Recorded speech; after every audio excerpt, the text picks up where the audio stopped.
Hello, everybody, and welcome to the fourth round of the Virtual Super Tours. We are live here from Brands Hatch, and qualifying, which is Super Pole here for the first race of this fourth round, is starting right away. Now, I'm jumping right into the action, and I will explain a little further here as we get going. Because we are running with a real-time weather for this series, what it means is that there is a chance of rain in the horizon. So the reason I've jumped right in as opposed to waiting and talking a little bit is that this is a frantic run out because there is inclement weather on the horizon, and we will talk a bit more about that as we progress. But this is a 10-minute session, which is Super Pole. So if you are not familiar with Super Pole, it is one hot lap, one out lap, one hot lap, and then you are in, and it is done. Your one chance to set your qualifying time for the first race. The second race is a reverse grid of up to the top 10, and I will cover that more as we get going here. But we are now on board following with Toby Davis, who is the current championship leader, and I will cover this and get through a bit more of that as we run through this qualifying session. But the reason for the rush is, as I said, there is a potential for the rain. But again, sorry, actually I was mistaken. The Virtual Carrera Cup is the reverse grid. The second race is a normal qualifying for this. So the reason that everyone is hopped out on track, which is normally not the case, is that there is a chance for weather coming in. But we'll hop on board with Toby Davis, championship leader, as he comes down the Brabham Straight. First corner here, Paddock Hill Bend, a very fast blind corner that is just it's breathtaking to take, and Toby Davis has driven this boat in real life as well in his supercart. But up into a heavy braking zone, which is Druids Bend. A lot of passing happens there, a little bit of shoulder rubbing as well. As you exit there, it's Graham Hill Bend here on the left, a very deceiving corner as you're trying to not run off the track to lose your run there, but you're trying to hit the corner just right so that you can carry the speed into Surtees, which again is another very, very tricky corner here. Very deceiving as the track starts to get away from you as you exit it. Now, headed down Pilgrim's Drop, we're headed into Hawthorne Hill and then into Hawthorne Bend, which is a very fast right-hander. This is turn 5 here, and you see Davis right out to the outside of the track, just using a bit of curve and a bit of grass on the inside, right to the outside of there. And then coming out of Hawthorne Bend is into Westfield Bend, fast, flat out, up over the hill, right on out to the outside of that edge there, with through Dingledell and into the Sheen Curve here, as Davis is currently on route to run the fastest lap. We did see people into the 129s, but into Sterling's Bend, a fast left-hander here, a spot for potential passing, but we'll see that as things progress here.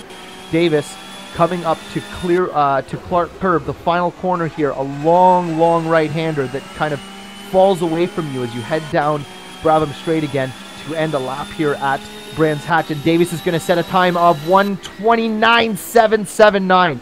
Setting a fantastic lap. Now I gotta rush through some of the drivers who are on track right now, because I do believe a lot of people have opted to get out on track right away. Oscar Hardwick, Emmanuel Gazella.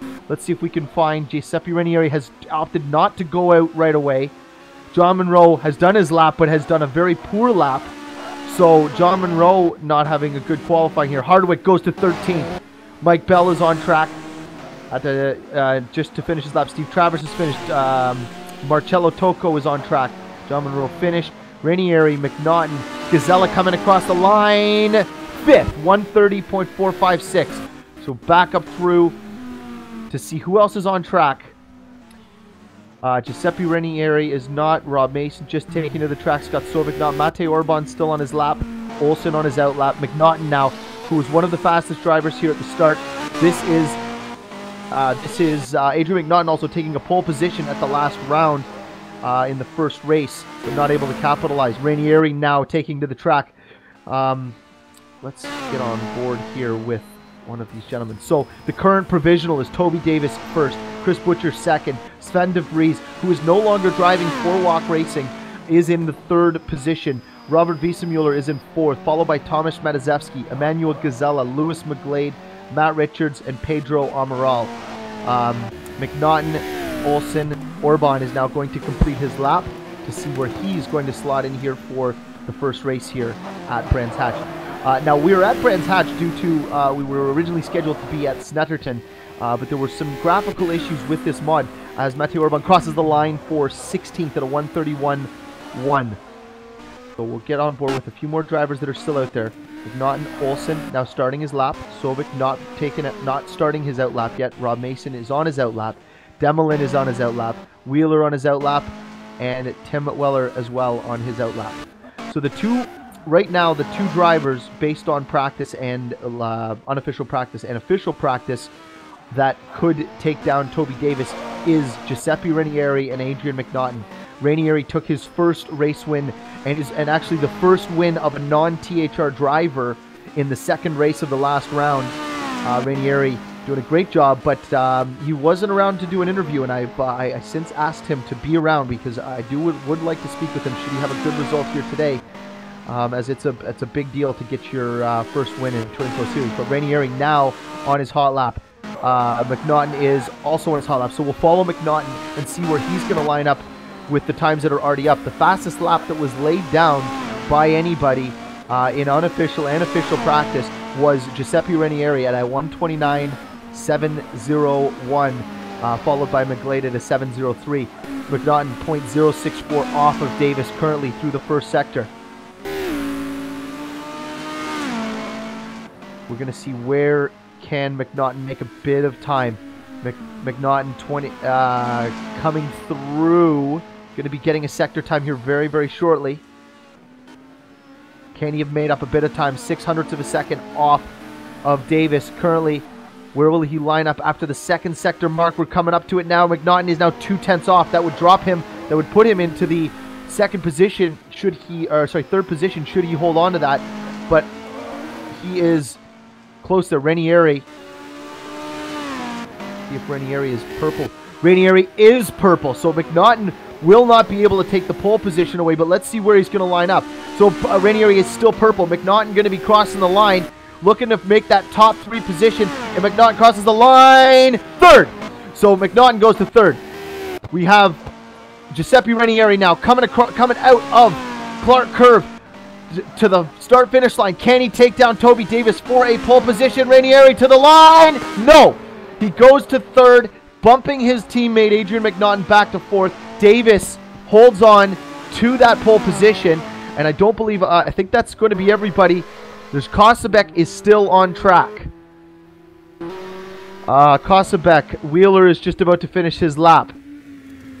But we will see where the rest of the drivers are going to line up here shortly. Scott Sovic is one of the final drivers to continue here. You can see as we go down through the rest of the lineup. Scott Sovic and Matthew Wheeler, the 2 remaining drivers that need to set a lap here from Brands Hatch. So everyone was very rushed to get out on track because there is a potential, there's a big threat of rain on the horizon based on radar through which we use wonderground.com, and that is our active live weather that is used. So as the weather progresses there, it will progress in game as well too. But right now, where the time lines up is that there is a big, there's a heavy wind coming in that is going to blow in a very small but very large system that might be cause for some alarm for these drivers. But Sovic finishes as the last driver to qualify here. John Monroe is right at the back, which is very uncharacteristic for him, but made a big mistake. So he is starting in 32nd. We're going to take a quick break, and I will get into some information for you. So hold tight, and I will run through the grid for the starting of the first race here from Brands Hatch, and give you some information. Well, just kind of give you a breakdown of where the championship standings lie. So hold tight. We'll be right back.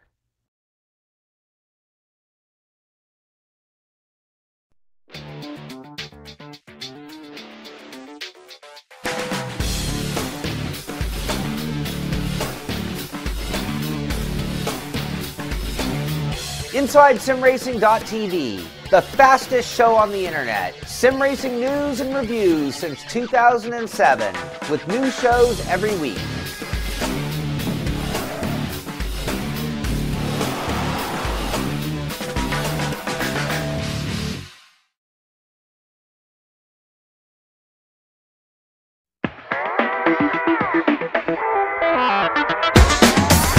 GamePod, the ultimate race rig for those serious about sim racing. Puts you in the driver's seat with all the controls at your fingertips. Be number one on the road, in the race, in the game.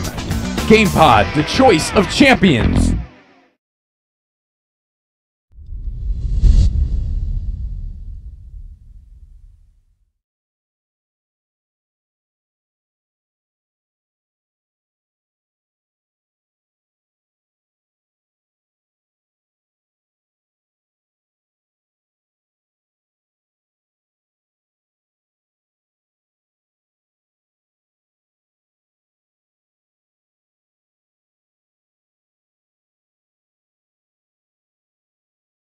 Hello, everybody, and welcome back. We are live from Brands Hatch here for the fourth round of the Virtual Super Tours.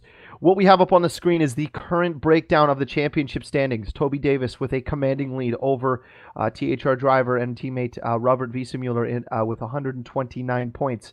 John Monroe, who is third in the championship, will show you he qualified dead last with a 1 minute and 49-second lap, so clearly a mistake from John Monroe. We will not be happy with that. Lewis McGlade is currently in fourth. Thomas Matazewski in fifth. Matt Richards sixth. Giuseppe Ranieri taking his first race win in Touring Pro Series and the only non-THR driver to win a race in this series is currently seventh and is looking to improve on his current championship standings.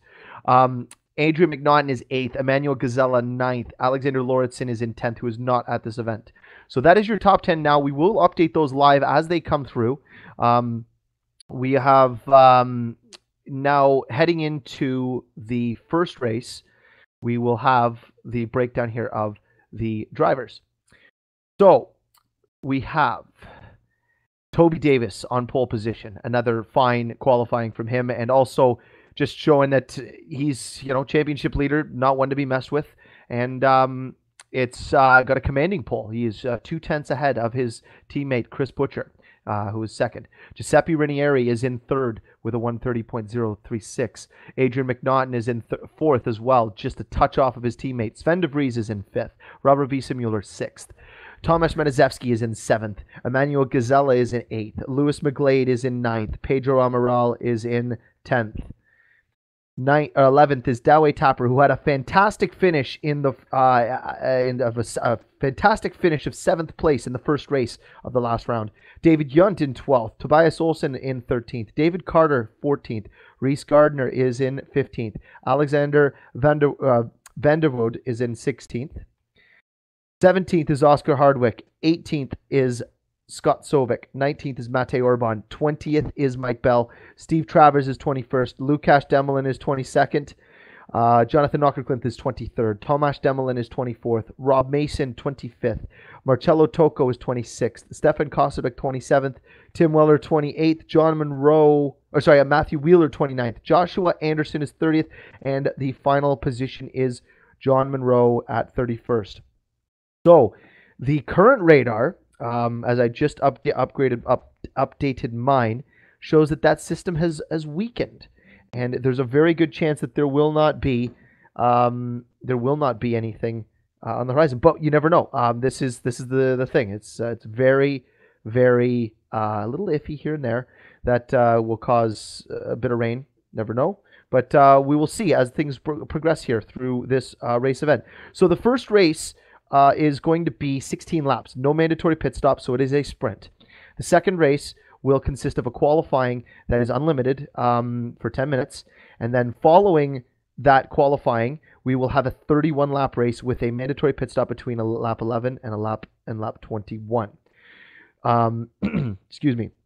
The spotter guide, which can be seen on our Facebook page, unfortunately, it's just not coming up here for me now. 1 second. Never mind. So Brands Hatch is a very, very tough track to race at. Toby Davis, we've raced here twice in the past, and Toby Davis has won both races. First of which was, I'm just having to recall here, this was in Virtual World Touring Masters, and then the next race was in the VMC, where he had a very close race with Adrian Campfield, who ended up winning that championship. So we are, sorry, they're both in Virtual Touring Masters. My mistake. My fact checkers had just informed me, and I commentated on it as well. But nonetheless, we are now going to be getting into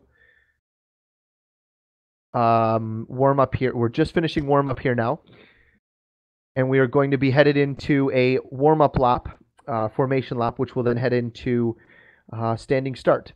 So as these drivers are finishing up here with warm up, we're going to take a quick break, and we'll regroup, and we'll be right back with you.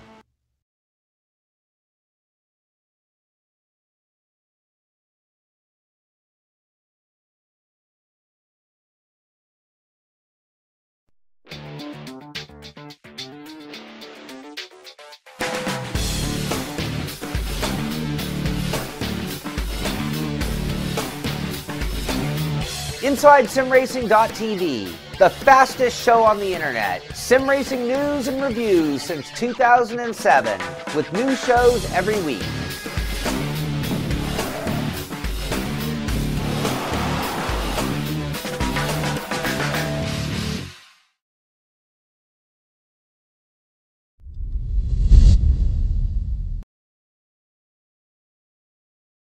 Hello, everybody, and welcome back. We are now we're just in the starting of the formation lap here. We are live from Brands Hatch for the 4th round of the Virtual Super Tours. Toby Davis has taken the pole position. We have a 31 car grid here starting up.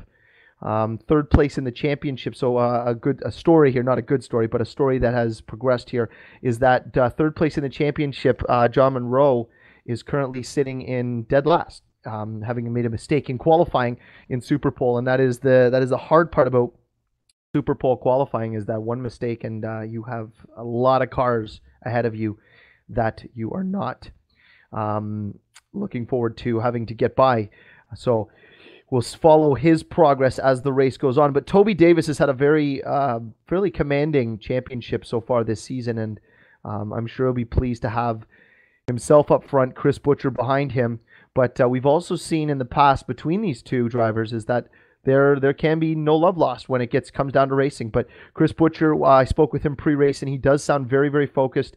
It sounds like he's put in a good amount of practice, and he's always been a fan of this track. But right in behind him, the two black cars, the Black Mafia here, Giuseppe Ranieri and Adrian McNaughton, who have both shown great promise. Ranieri taking a race win, McNaughton getting a pole position at the last round, are just in behind these two. So THR, Walk, and Walk, followed by Sven de Vries, and then Robert Wiesemuller, and then Mataszewski, Gazella, McGlade, Richards.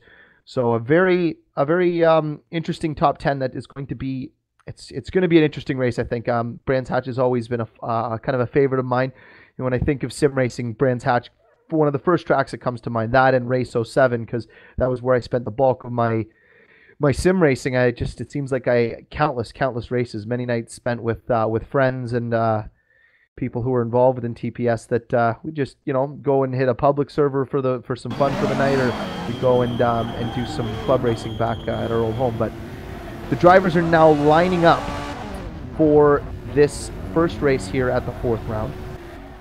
The question is how will Toby Davis handle this start, as the rest of the field seems to be taking their sweet time getting back here. So, on board with Toby Davis. Looking back at the field as they're now lining up. We're waiting to see the red lights are on. We're waiting for them to go out to get the start to this race. Green. Toby Davis is away. Chris Butcher is right alongside him. Looks like he's got a good run, as there's a bit of a squeeze back there with Mataszewski. And that looks like it is McGlade was getting pushed back, but Davis holding the inside with Butcher to the outside. They're coming through turn 1 for the first time, up into Druids for the first time here. Chris Butcher's got a little bit of room on the outside of him. Davis is going to hold him off, as in behind, the 2 Walk Racing drivers are side by side as well. Butcher now defending hard against Ranieri. Sideways, there's contact in behind, and that is going to be Adrian McNaughton going off the track there. A little help from Sven de Vries, as now Giuseppe Ranieri is trying down the inside of Chris Butcher here. Everyone is piled up in behind here. So Davis has got away clean. Butcher in second, followed by Ranieri. Ranieri is followed close in tow by Robert Wiesenmuller. Wiesenmuller followed by DeVries, who gave McNaughton a little shove there that got him off. So we'll see how that progresses as this race goes on.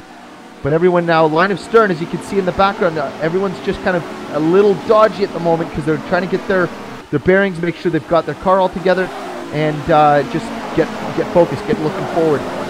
So as they're now coming into turn one, it looks we're gonna have a little bit of lag there on that shot because we're just out of sight there. Matt Richards is in the sixth position. Sven de Vries still in fifth, right behind Robert Wiesenmuller. He's looking to the inside. He's not quite going to be able to get a run. It's a difficult spot. You got to time it just right to get that run. And he's looking a little late down the inside. Sven de Vries. Oh, and he's tried it. No, he's not going to get there. A little nudge. We just saying, all right, Robert. You know, keep your defensive hat on because I'm here and I am not thinking of waiting at the moment. But Davis has opened a slight gap. He's up to 0.8 of a second ahead of his teammate Chris Butcher. Chris Butcher being hounded by on the backside by Giuseppe Ranieri. Ranieri coming off a race win at the last round in the second race there, and also taking the second, so having a fantastic overall round. Ranieri will look to build off of that and go forward in his Touring Pro Series career here, but has a lot of ground to make up on championship leader Toby Davis. But these guys have scattered just a little bit. I'm going to just break down through and see if we can catch anything that might be happening as we skip down through the field here. Great shot here looking forward. Adrian McNaughton, who qualified so well, is back to 13th after getting a little help from Sven de Vries early on and sending him back, and it's so hard to regain that composure. And we saw Adrian McNaughton, who qualified pole in the first race the last round, go off in turn one on it and go right to the back of the field. So, you know, it's a matter of, you know, race jitters, race nerves that you wanna get out of the way and hopefully not affect your race too much when it does happen. John Munro has made his way all the way up to the 17th position. He's 7.2 seconds back of the leader. And he's looking to make up as much time as he can as he made that mistake early on, but he's got Pedro Amaral just ahead of him. Going to be looking to capitalize on anything he can as he looks down the inside. Oh, contact! That was a tough move as he just gets into the inside of Pedro, shoves him wide, and I think he's letting him by, and that's the right thing to do there. As just ahead of him, you've got David Carter and Tobias Olsen that just got into some contact there. As John Munro's looking to go 3 wide, they're headed into Surtees. Munro looking to capitalize on the contact ahead as they're side by side, and that is going to be Olsen trying to cross over, and he's going to get the spot back from Pedro Amaral as they come out of Surtees there. This is great racing here, a little further back in the pack, as it seems line of stern up front. Davis, Butcher, Ranieri, Wiesenmuller, and de Vries have not changed position, and they seem a little bit gapped at the moment. So this is the battle right now. We were on board with John Munro at a very poor qualifying, making a mistake in Superpole, starting dead last. And this is John Munro looking down the inside of Pedro Amaral, and he's through. John Munro, book it, up to 16th from 31st on the third lap. Munro now with Olsen just ahead of him, and in behind now Amaral is under attack as well too, but Munro pulling away. This is a great start for Munro considering he started dead last, but we are on board with the leader here. This is Toby Davis leading this race with his teammate Chris Butcher, 0.8 of a second back of him, as the THR drivers are 1-2, followed by Ranieri in third for Walk Racing, and then Wiesenmuller, de Vries, Richards, Gazella, McGlade, and followed by that Medezevsky falling just a bit back. He was up a little further at the start of this race, but has dropped back a little bit. Delway Tapper up to 10th, followed by Oscar Hardwick. Now I have in the background of my screen here, I have the radar constantly updating, and you know, it looks like this system might miss where we are, but you can see blue sky in the horizon, but you never know. Things can change in an instant. So the drivers are at the moment just going to be focused on dry racing only. Matt Richards, oh, just ahead, that's going to be Sven de Vries dropping a wheel. Matt Richards takes advantage up to 5th position. as DeVries makes a small error. Oh, up on 2 wheels, and there goes Richards up on 2 wheels, almost going over. He is off. He is off through sheen curb, something that is seen so often in touring cars. Getting into the curve there, gets the car unsettled, and just gets you up on 2 wheels. It's such a difficult spot to keep that car under control. As you see him slide into the corner, as he gets up on 2 wheels, DeVries has a perfect view of this, as Richards does a great job just pulling the car as he goes up and over, and it just pulls it back. And there he goes. Pow! Matt Richards kind of getting punched in the gut by a curb, but that is Richards making a small error. It's very easy to do here. Rainieri is up to second.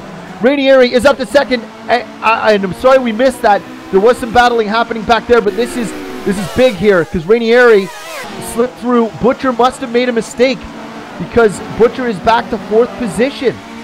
So Rainieri doing a great job getting ahead of Butcher, but Butcher dropping off.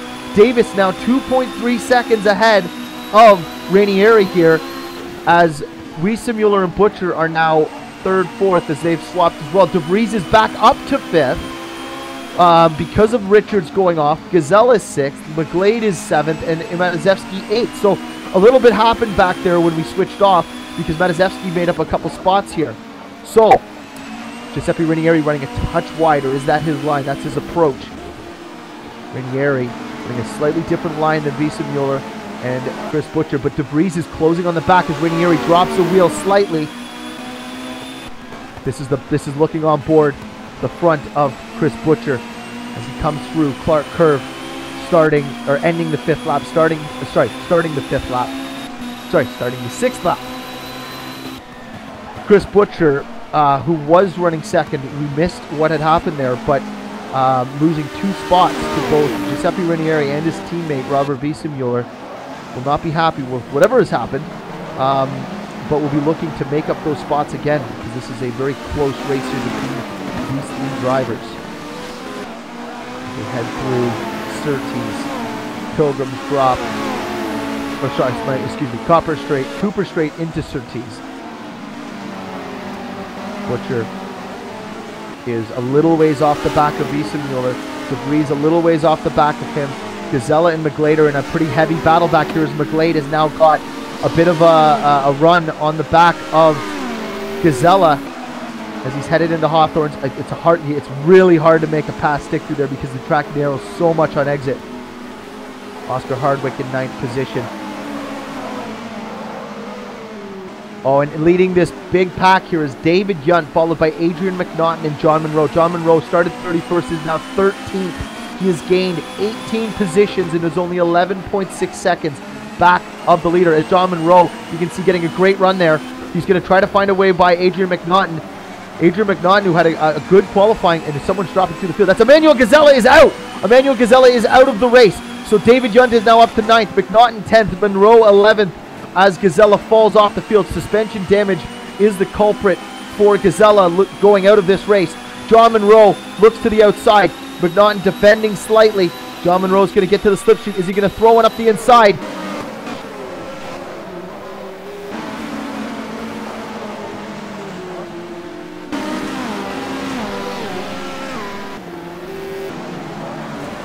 McGlade back to 16th position. Just ahead of him is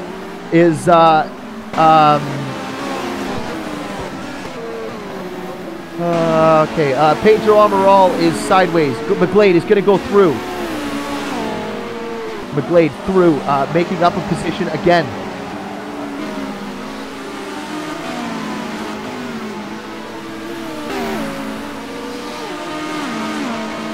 McNaughton, 10th position, followed by John Monroe, who has now made up a total of 20 positions since the start of this race. He started 31st. He is in 7th. On the 7th lap. On the 7th lap. So this is fantastic stuff. But John Monroe having a great run. He's going to be very pleased with his early progress here. So Monroe trying to get by McNaughton, but just ahead you've got some battling going on with Yunt. Just ahead of these guys is Doway Tapper quietly making his way up as this is a very tight battle with Hardwick, Matizewski, Doway Tapper. Hardwick is run a little bit wide. Let's get on board here. We're looking on from the front of Doway Tapper, as now that is Oscar Hardwick going defensive. Thomas Mataszewski trying to put a little bit of pressure on the back here. They're headed out of turn 1. Oh, look at this full defensive from Hardwick. Mataszewski's gone to the outside. Hardwick sideways. Mataszewski crossing over. This is the front of Doway Tapper. Mataszewski is now on the outside. They're headed into Graham Hill Bend. This is right where you want to be if you're Tapper, because these two guys, oh, and he just runs a little wide. Now he's going to have to pay the price because Yunt is now closing in on him. But this is where you want to be because these two guys are battling very, very hard. Hardwick and Mataszewski are at it. Hardwick is going super defensive. Mataszewski has not been known to be the most aggressive driver, but will capitalize if you make a mistake. And Hardwick is now, with the defensive driving at the moment, is causing this group to close right up, which is playing right into John Monroe's hands. Oh, and just ahead, sorry, we're going to break away from this for a sec, because Robert Biesenmuller has taken the spot away from Giuseppe Ranieri. He is now up to second as Davis is off in the distance. Ranieri has dropped the wheel. So this is changing things drastically here, because Ranieri is now falling off the back. But let's get back to this battle here, as Hardwick is pulled a little ways away from Thomas Mataszewski, and now Mataszewski is under heavy attack from Doway Tapper as Mataszewski runs wide through the final corner. Clark Kirby goes wide. Doway Tapper, he avoids him. Great driving by Doway Tapper not to get into the side of Mataszewski. That was very, very clean of Doway. He could have, gotten into the side of him, but he chose to slow his own momentum just to prevent any contact, as Tapper capitalizes and is now up to 7th position, as now he has been passed by David Yunt, and McNaughton is looking to go by as well. This is a huge train of cars that is just taking advantage of Mataszewski's weakness at the moment. He makes one mistake and just gets trounced on. It's like a pack of hyenas feeding on a baby calf. So, and McNaughton down the inside of Mataszewski. They're through Surtees. Now this is going to be, he drops the wheel. McNaughton's now going to get the run. This is going to be on board with Mataszewski as they're headed into Hawthorne's Bend. Can he hold the inside? Mataszewski goes deep. McNaughton holds the outside. Side-by-side contact. McNaughton goes wide. John Monroe trying to capitalize. He's through. He's past McNaughton. And now Monroe is up to the back of Mataszewski in 9th position. 10th position. Mataszewski is 9th. So McNaughton losing there with a little bit of contact side by side. It looked like just some racing to as they're side by side through there. It's a really tough place to race side by side. So Mataszewski is now in defense here with his teammate John Monroe on his 6. Oh, Giuseppe Ranieri falling down the field. Giuseppe Ranieri has gone back to 5th position now as Sven de Vries goes by. Let's see if we can pull this back and see what has happened here. So Butcher makes his move. We're not going to see exactly what happened with Chris Butcher here. I think he dropped the wheel. He might have dropped the wheel, but this is the move. He looks up the inside of Chris Butcher. Oh, now I can't tell if that's a bit of lag, so I won't go off of that, but clearly whatever happened between the two of them allowed Sven de Vries to get a great run and get through. So that is Sven de Vries up to the 4th position, Chris Butcher up to 3rd.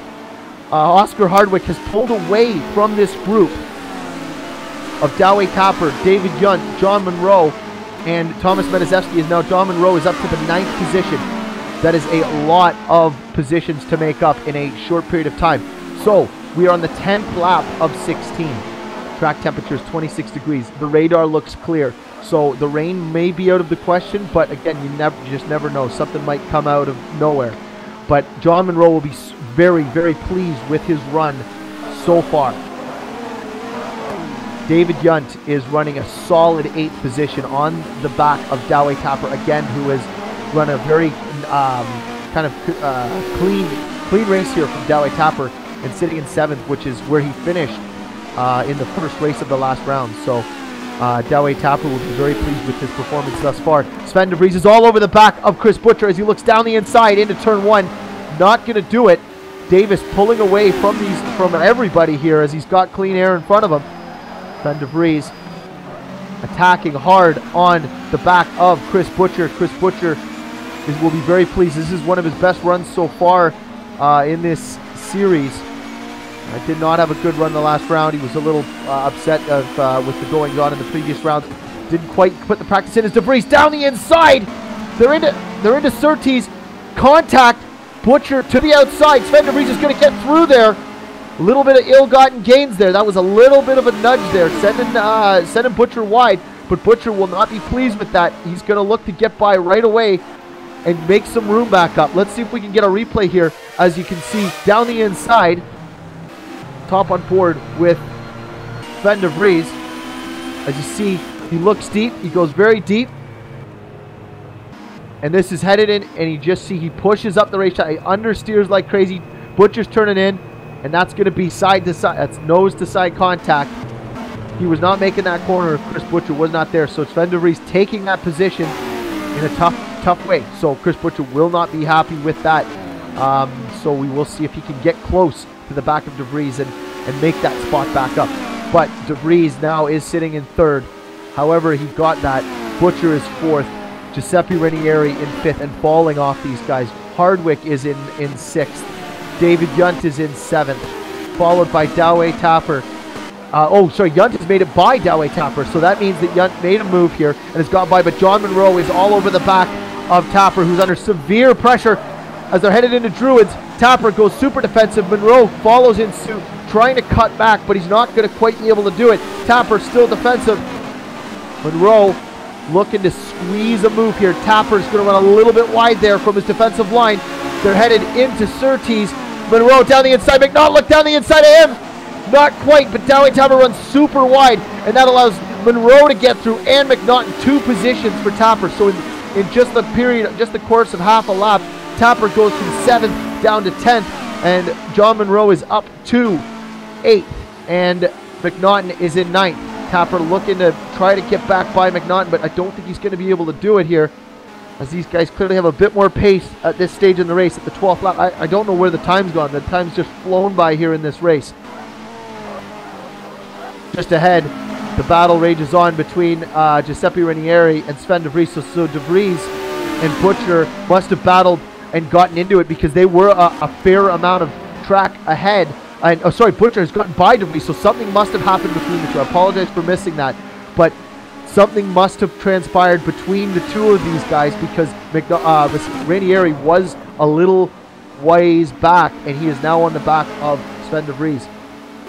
So I know I haven't given too much I haven't shown too much at the back here, but there's been non-stop action. I'll show you guys where everyone lines up. Richards is a DNF. Gazella, Lukasz Demolin are the 3 DNFs in this race. We have 3 laps to go as these guys are battling hard. I don't want to pull away from this, because I have a feeling there's going to be a move here. Ranieri will not be happy that he's fallen back so far. Ranieri looks to cut back. Little contact. Ranieri trying to squeeze through. I didn't quite see that live on my screen because it just chopped for me. But Ranieri looks to the outside, headed into Hawthorne's. DeVries defending. Ranieri trying to cut back, but DeVries does a great job of putting that car in just the right place. Ranieri's going to have to find a spot that's going to be clean to get through. DeVries almost runs wide. See some smoke just ahead. You've got Butcher just ahead, dropping a wheel as Ranieri is trying everything he can do to get to the back of DeVries and possibly make a move by. But as these guys have now gapped just slightly, I'm going to drop through and show you the rest where everyone lines up. Oscar Hardwick is in 6th. Yunt is in 7th. Monroe is 8th. McNaughton is 9th. Doway Tapper is 10th. Carter 11th. Amaral is 12th. Alexander Vanderwood is in 13th. Matazewski all the way back to 14th. Sovic is 15th. Lewis McGlade, after having a great start, is in 16th. Orban 17th. Mike Bell is 18th. There's a nice battle here between Travers and Olsen. Travers is 19th, followed by Olsen in 20th, with Bell just ahead of them. Aukerklint is in 21st. Gardner 22nd. Marcello Tocco 23rd. Tim Weller 24th. Stefan Kosebek is in 25th. Rob Mason 26th. 27th. Tomasz Demolin, Joshua Anderson, and Wheeler are the last remaining drivers who are running. So one guy we haven't seen a lot of is Toby Davis, because he's been out front doing what he likes to do, is drive with clean air. Jason Mueller, a quiet race now that he's got some space. Butcher 3rd. Ranieri and DeVries are still at it. DeVries And Ranieri has gotten by De Vries. I'm sorry, I did miss that, but Ranieri is through on De Vries. De Vries will be trying to find a way back by here very quickly because the race is getting to right near to the end. We're on the 14th lap of 16. Can he find a way by Giuseppe Ranieri, who has just gotten through on him? And if you notice on the timing there, John Munro is all the way up to 7th. He is up to 7th. John Munro has driven from 31st to 7th. I want to see if we can get a replay on that, what happened there with Yunt. I think Yunt ran wide. John Munro got a great exit as he goes down the inside. John Munro looks up the inside. Is there contact? There is. It's hard to see from the angle I've got, but there is contact nonetheless. But that means that John Munro is up to the 7th position from 31st. So we're back to live as he's now under attack from McNaughton. As McNaughton goes by. But this is the battle here. This is for 4th position. De Vries is trying to find a way back by Ranieri. This is the 15th lap, so we're on the penultimate lap as he goes super defensive. Oh, sorry, we're on a replay here. I apologize for that. Ranieri is still in 4th. Butcher is in 3rd. De Vries trying to make his way through here on the penultimate lap. This is going to be a very hard-fought battle, I have a feeling, because Ranieri is wanting to salvage any points he can here, running 4th, not wanting to give anything up.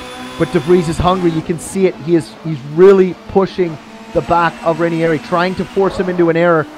As you can see, defensive from Ranieri. De Vries wanting to get a cutback, but Ranieri doing a great job on the defensive side of things. De Vries to the outside, looking back from Ranieri. De Vries cutting back ever so slowly, but it's so hard to do there in that final corner here at Clark Curve because the track runs away from you. They're headed into turn 1 here. Paddock Hill bend down the inside. De Vries through. Can he cut back? Ranieri looking to get back by him for the 4th position. Ranieri cuts back properly. And this is Ranieri is now to the inside. Will De Vries cut back again? Not going to quite be able to get side by side. Ranieri is full defensive at this point. De Vries is going to have to find something. In behind them now, that is Oscar Hardwick closing huge amounts of time on the back of these two. These two are going to battle right to the end here, I have a feeling, and Hardwick might capitalize if this continues. Davis is clearly ahead and going to take this race win. I do not want to miss him and give him his due as he crosses start finish, but we will stay with this for just a moment as De Vries looks to the outside. Ranieri is defensive. De Vries not going to hold the outside there. Ranieri in these final few corners. De Vries going to have to find a way by, but Davis is now coming through the final corner to take his race win here at Brands Hatch. Toby Davis did not even flinch here. Davis taking this race win at Brands Hatch. He will be extremely happy with that. That's Risa Mueller in 2nd. Chris Butcher's in 3rd. The battle here to the line. Can Sven De Vries find a way by? I don't think he's going to do it. That's going to be Giuseppe Ranieri taking 4th, followed by De Vries, and then Oscar Hardwick in 6th. That is John Munro all the way up to 7th. David Yunt in 8th, followed by Adrian McNaughton and Daway Tapper 9th and 10th. David Carter is 11th. Pedro Almiral is 12th. David Carter is 11th. Pedro Almiral is 12th. Alexander Vanderwood is 13th. Scott Sovic is in 14th. McGlade is 15th. 16th, Matej Orban. And all the way to the line here, Tomasz Medezewski with a big battle with Mike Bell and Tobias Olsen and Steve Travers to round out and finalize that top 20. So we will be back. We'll be back for the 2nd race. Do not go anywhere. We're going to take a quick break. I will just leave the live standings up for you. I'll cover a couple of things in between the races. But I'm going to take a break just to get my voice back, and we'll be ready for race 2 action in just a few minutes. So hold tight. We'll be right back.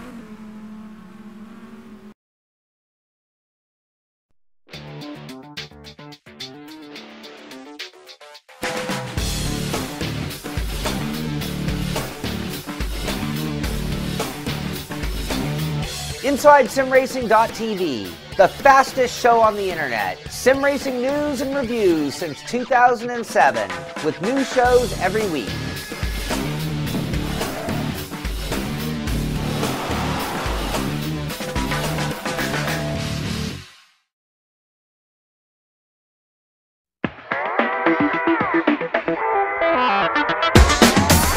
GamePod, the ultimate race rig for those serious about sim racing. Puts you in the driver's seat with all the controls at your fingertips. Be number one on the road, in the race, in the game. GamePod, the choice of champions.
InsideSimRacing.tv, the fastest show on the internet. Sim racing news and reviews since 2007, with new shows every week.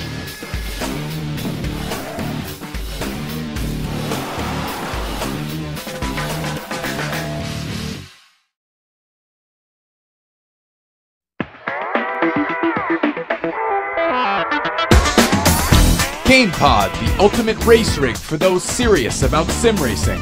Puts you in the driver's seat with all the controls at your fingertips. Be number one on the road, in the race, in the game. GamePod, the choice of champions.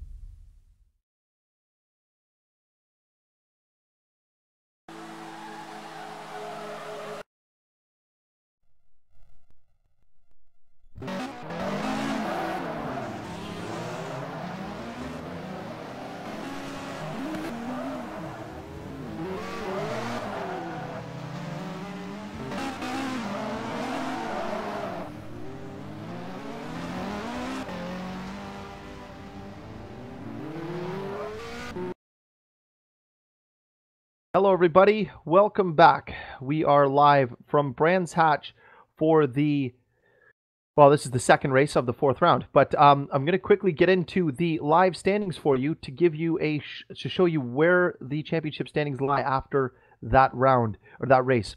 Toby Davis extends his lead over Robert Wiesemuller, Monroe.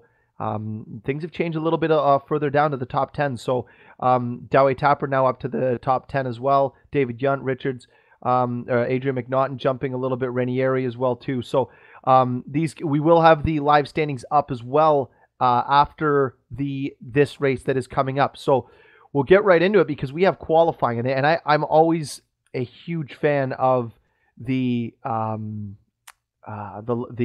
full qualifying because it gives you a real chance to just kind of set a steamer lap, just something that is faster than what you've seen in any of the unofficial practice and if the official practices as well, because you can really just let it fly. And you also see guys working together as well.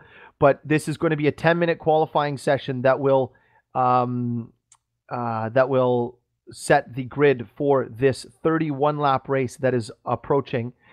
The other thing is this race will now include a mandatory pit stop, which will have it will be between lap 11 and 21. So as of right now, the weather looks cloudy. It does not look like we are going to see rain. But again, I thought we were going to have rain for the first race. So I may be completely wrong. But there are clouds on the horizon, as you can see. There is a little blue sky, but we will wait and see how things progress here through qualifying. Because if rain should rain happen in qualifying, you will need you'll need to get laps in now. That's the key to inclement weather, is that you do not take that chance. You don't, think, okay, well, I've got time still, because you don't. If rain comes, then your session's done. So this qualifying, after seeing Toby Davis take the pole at I believe it was a 129.77, I believe. So 129.77 is the fastest lap that we have seen so far here in this official event, but Ranieri is capable of a 129.701 that we had seen from him, or saw. It was posted on the unofficial server. So John Monroe is the hard luck story of that first race, I have to say. This is not an easy thing to do, especially with the Super Pole, because if you mess up in Super Pole and you have to start dead last, there's so many things that can go wrong, and John Monroe did a great job of putting himself in a position through the entire race to take spots and not cause incident. But however, there was a little contact between him and David Yunt. Now I don't know; it was hard to see from my side and my replay, but perhaps they've spoken. I don't know, but John Monroe did a great job coming back from 31st all the way up to the 7th position. So currently, Toby Davis is our unofficial pole sitter, followed by Lewis McGlade, followed by Chris Butcher, John Monroe. Robert Wiesemuller has gone purple. He's currently sitting 6th, and he is up in the first sector. Sven de Vries is currently 5th. Almiral is in 7th. But I would expect to see the pole at a 129.7 again. I really think that we'll see another 7, possibly a 6. Who knows? Both Ranieri and McGlade were at the basically the same time, 129.701 and 703, which is a screamer of a lap here at Brands Hatch. Robert Wiesemuller looking to take the provisional pole here, and he's lost time in the second sector. He's a 10th off of Toby Davis's current time at a 129.9, which would put him in the 3rd position. A few other drivers are going to be slotting through. I know, let's see here, is anyone purple further back? No, we don't see purple. People are setting their personal bests, getting their times in. Reese Gardner goes to 6th position at a 130.2. Reese Gardner setting a fairly quick time there, 130.2. So 130.0 for Wiesemuller. That is going to be good enough for 3rd right now. Doesn't mean it's going to be good later. John Monroe out on track. Sven de Vries is coming up to finish a lap here. Is he looking quick? Sven de Vries to the line. 6th. He improves his time, I believe. But, he does not improve his time. Matt Richards improving, going up to the 8th position. So Matt Richards now up to 8th. Almiral is now just headed out on track. Ranieri now starting a hot lap. So a couple guys I'm going to have to keep track of here, because I know I saw John Munro starting a hot lap. Butcher has binned his. Wiesemuller's on a hot lap. McGlade is just on an out lap. Davis and Butcher are now teaming up to go back out again. So Munro hot lap. So the hot lap I need to find is, who was it? Rainieri as he drops a wheel. So he's gone purple though. He's still purple. So he must have had a great first few corners as Adrian McNaughton now moves up to the 5th position ahead of John Munro. They have the exact same time. However, it would more than likely be down to the thousandths. I'm going to lose it here. To the 4th decimal point. But Rainieri was purple in Sector 1. Let's hop on board and see if it's a clean looking lap. He's using every bit of this racetrack. We're up over the curb, right out, drops the wheel sideways. Oh, and he's going to lose that lap. And Giuseppe Rainieri was running so well, but just loses it there. It's so easy to do here.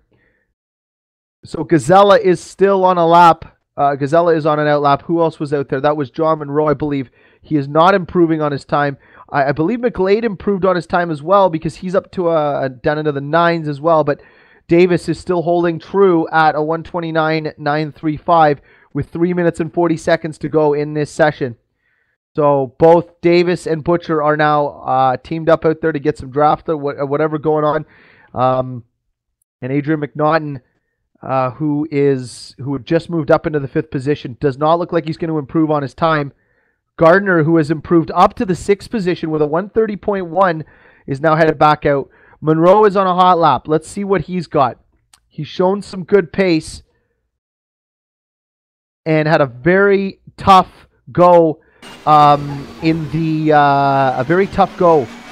the first race after messing up in qualifying. Having a great run. Oscar Hardwick now up to 8th. John Munro is 400ths of a second off of Toby Davis, his teammate. He's currently sitting 7th, so we'll see where he lines up in the second sector. And I have to eat my words. Adrian McNaughton did improve on his time, and he went up to the 4th position on that lap that I said he wasn't going to. So my mistakes, I will eat my words here. But Adrian McNaughton now moves up into the 4th position as John Munro makes a small error there, sliding the car just a little too much, getting it unsettled as he's going to drop. I'm just going to have to have dropped time there. He's a 10th, 1.45 back, 0.145 back. Can he improve? That's the question. So John Munro, is anyone purple back? No, I don't think so. There's the rest where everyone else is lined up as I just roll through the grid there, the current timing. John Munro looking to improve his time, get ahead of the 7th position. He's looking like he might improve to the line. 2nd, John Munro. So clearly there's some time to be made up in this final sector because both McNaughton and Munro made up a ton of time. He was damn near pole there with that lap, and he was 0.145 off of Toby Davis. So the last sector is where it's got to be made. Robert Wiesemuller is coming across the line here as he comes through the final sector to the start-finish line. Is he going to improve to the line? No, he does not improve. Adrian McNaughton is now on a hot lap. Chris Butcher is also on a hot lap, followed by Reese Gardner, who is currently in 7th. So I think Davis is in tow. No, sorry, Davis is 600ths off. These guys have all kind of split up a little bit. I thought that Butcher and McGlade is out on his coming to the 2nd sector. Let's see where McGlade is going to line up. He's currently sitting 3rd. He's half a tenth off, 500ths of a second off of Toby Davis. McGlade to the 2nd sector, 1.174. So we saw John Munro go from this, where he is here, to 2nd position and only 400ths of a second off of Davis. So can McGlade make the same time? He's got a tow here from Pedro Amaral, which is a perfect scenario as McGlade very, very clean through the final corner. McGlade with a slipstream to the line. Can McGlade take down Toby Davis here for the pole? No, but he does improve his time. It does not improve his position. McNaughton bailed on his lap. Butcher is on his hot lap here. Giuseppe Rainieri is all the way back in 11th. It just improved, but he is not where he should be after his performance in the first race. Chris Butcher is not going to improve, but he will get one more lap. So he is going to get another lap. Gardner's going to get another lap. David Yunt is going to squeeze. I think he's going to squeeze another lap here Toby Davis improves his time and is now opened the gap up just slightly. Giuseppe Ranieri has gone purple in the first sector. He's 17 thousandths of a second here. This is the final lap that anyone will get in. The track is heated up a little bit now. It's up to 26 degrees. Giuseppe Ranieri will be looking to take down Toby Davis from this pole here.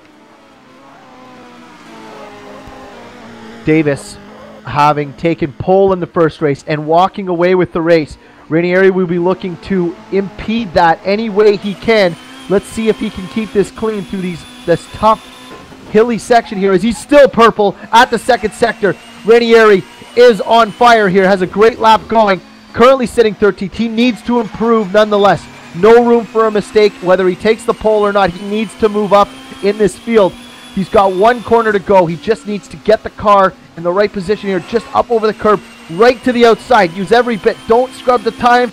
Down to the inside. Giuseppe Ranieri looking to take the pole from Davis. No, he doesn't do it. 18 thousandths of a second, but he goes to second position. Ranieri doing it the last second there, but not able to take it away from Toby Davis. 18 thousandths of a second is less than a blink of an eye. So John Munro is coming across line. Butcher moves up to 6th. John Munro to cross the line, stays in 3rd, does not improve. And Lewis McGlade also improves up to 4th position. That is going to be your lineup. I'm going to take a quick break. We'll be back and run through the lineup with you in just a moment. Stay there.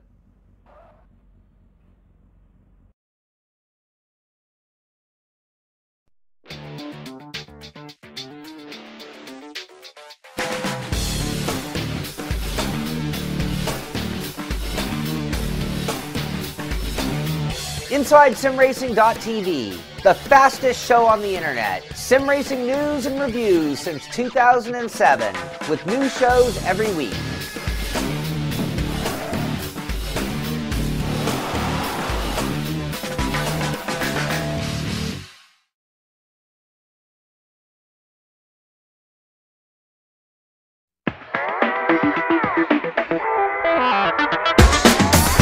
GamePod, the ultimate race rig for those serious about sim racing. Puts you in the driver's seat with all the controls at your fingertips. Be number one on the road, in the race, in the game. GamePod, the choice of champions.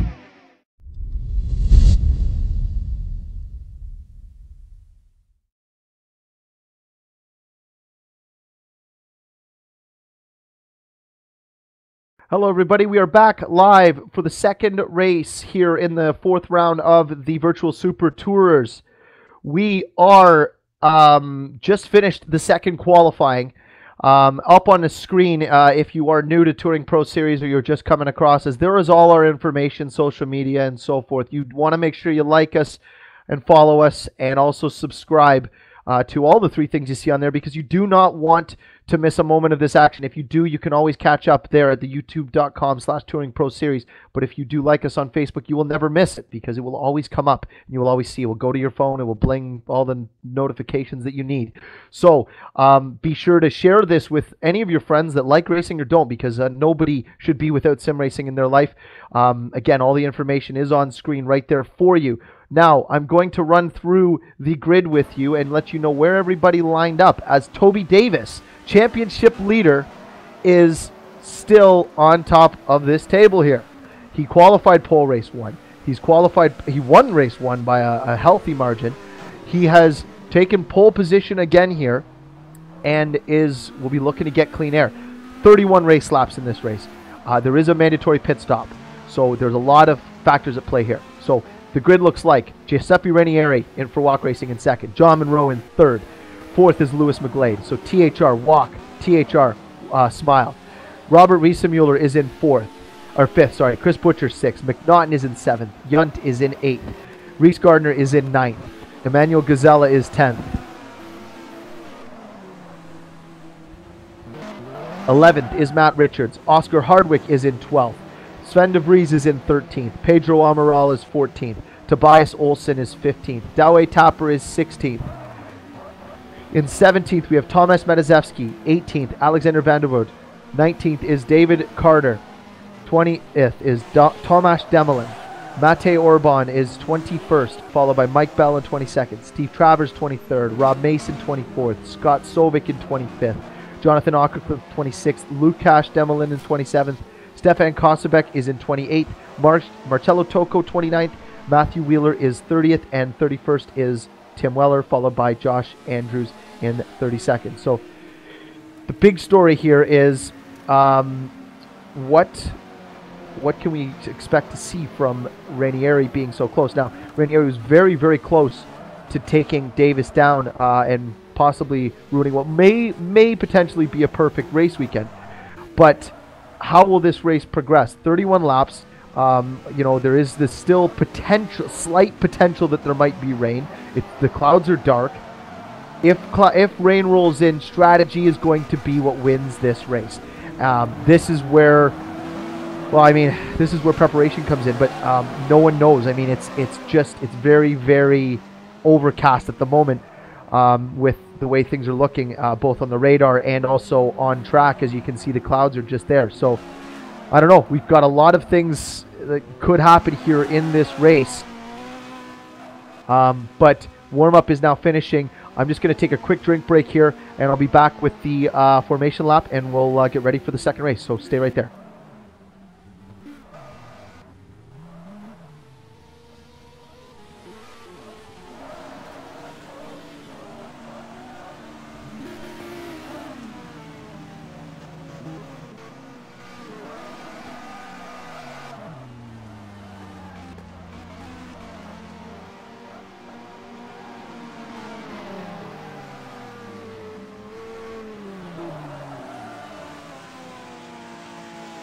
Attention grid, will all non-essential personnel leave the grid now.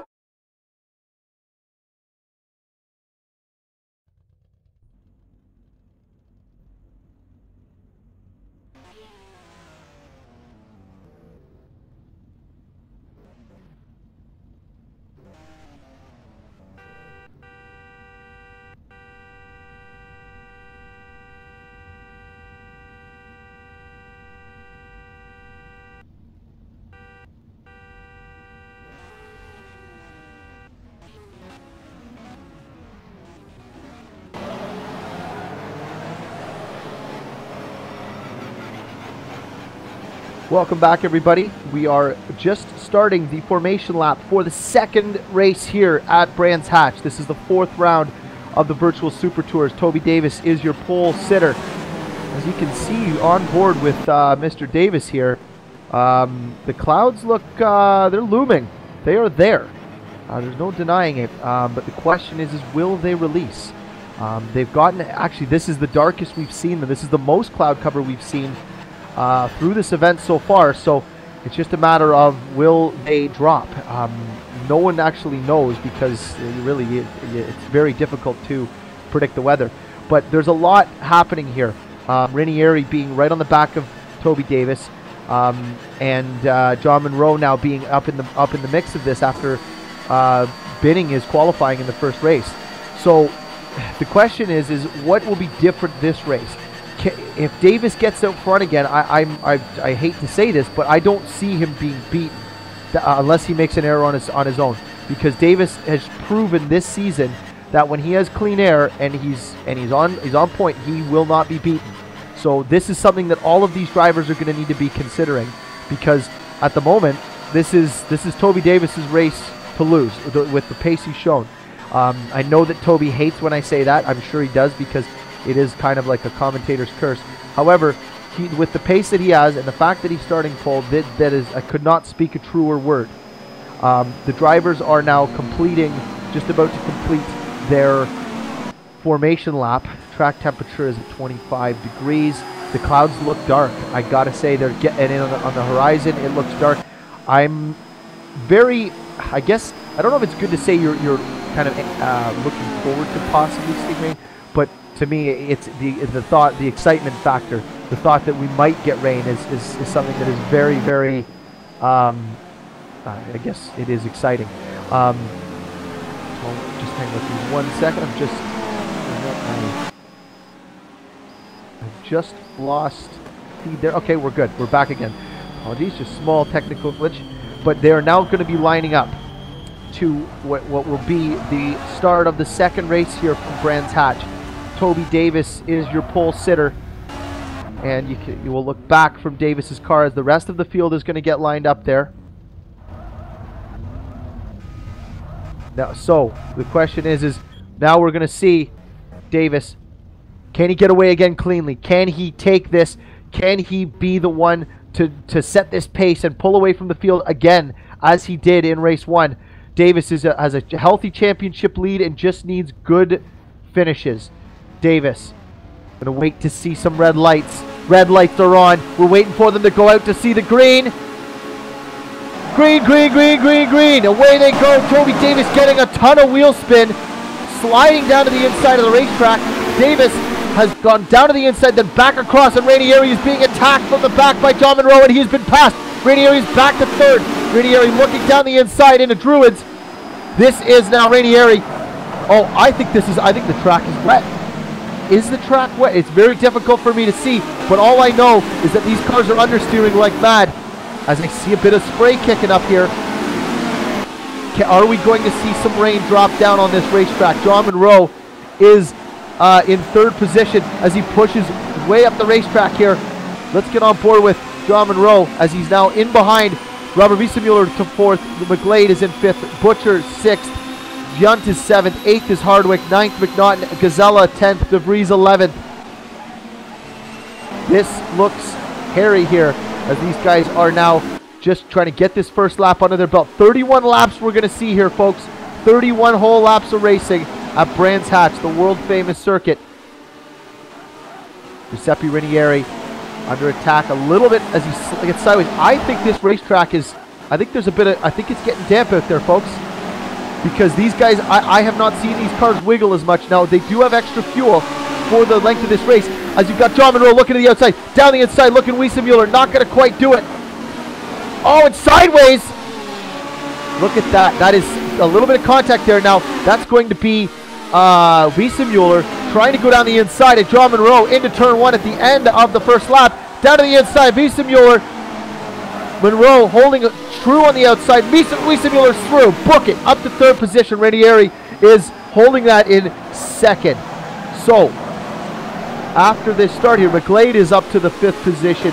Butcher is still in 6th. We've lost, who was that that dropped through the field there? Reese Gardner's dropped back to 13th. In the background, who was that? We've got Chris Butcher off the track there. McGlade just ahead of him. Oh, and look at this battle. This is something to sight to see. David Young has Oscar Hardwick on his 6th. Sven de Vries is in behind Hardwick. As you see a little bit of damage on the front of Oscar Hardwick's car. Coming through Hawthorne Hill into Hawthorne's Bend. This is De Vries. De Vries looking to the outside of Oscar Hardwick. Tough place to pass there. This is getting hairy now. These guys are two side by side here. David Young is super defensive here early on as he's sideways. This is going to get hairy. As in the background, we've got a car off. I think that was, who was that? Doway Tapper? No. Yes. Was it Doway Tapper? Oh, no, that's Mike Bell. Mike Bell is off. So I got to get back to up front here because these guys were battling hard. But we had Mike Bell was off there. Contact. This is Oscar Hardwick sliding around now with McNaughton and Gazella on his 6. He's now lost the back of these two. Young, who was super defensive, got these guys very, very close. Now down the inside into turn 1. That is going to be Gazella by Hardwick. A very bold move. But he takes that position.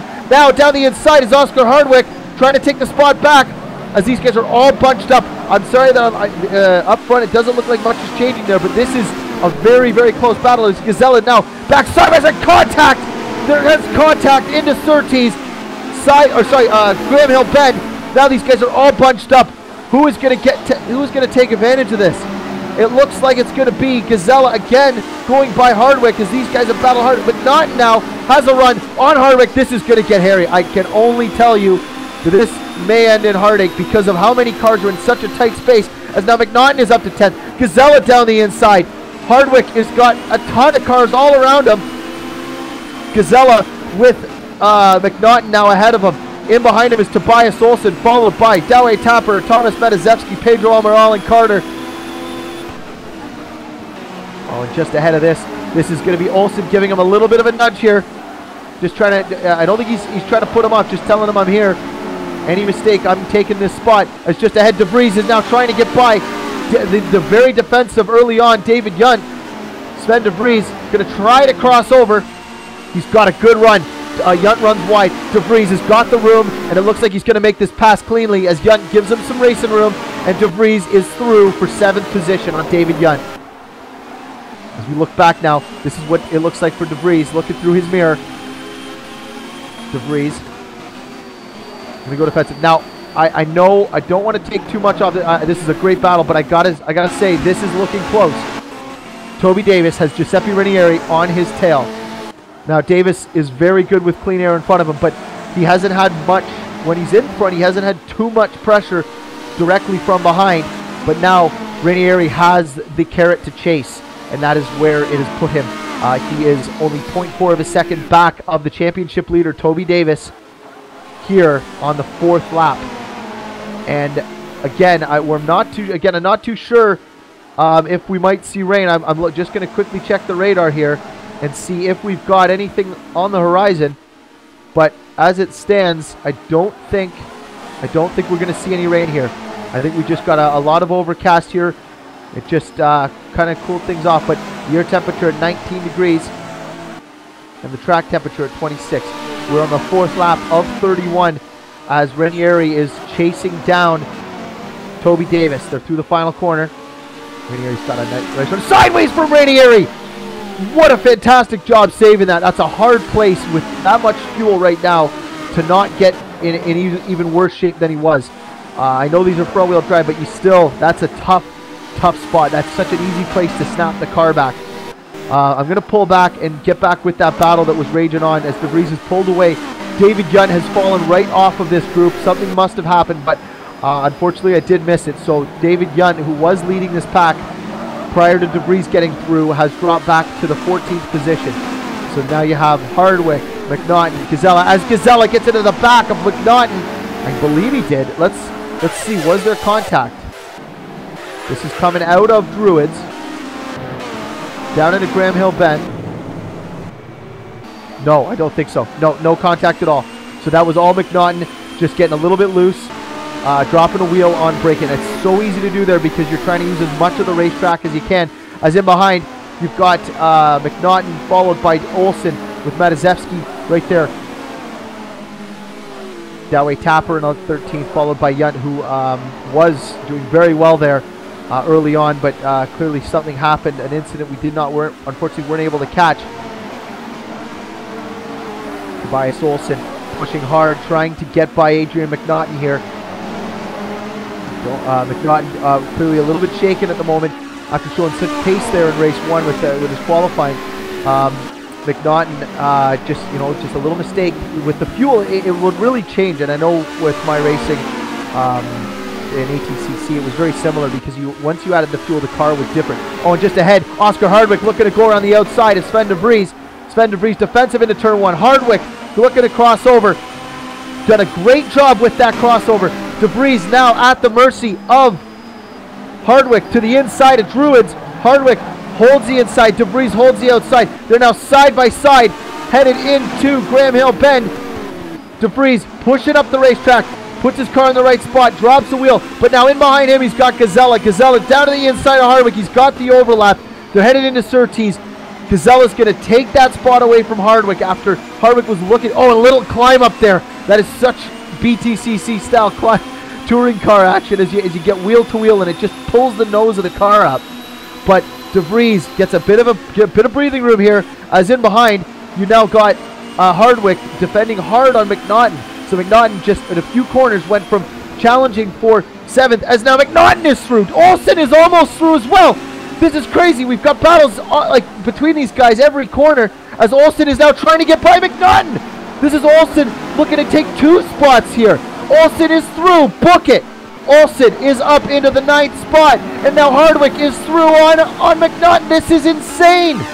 This is position after position, back and forth. McNaughton is trying on the outside. Mataszewski is down the inside as well, and through the final corner. Mataszewski does not capitalize. McNaughton holds on to that spot over Mataszewski, but Hardwick and McNaughton and Olsen and Gazella all just complete back and forth here. Sorry, but just ahead, Wiesemuller is through. Ranieri is back by Wiesemuller with a very bold move from what I caught, as I just noticed Wiesemuller had just taken that spot.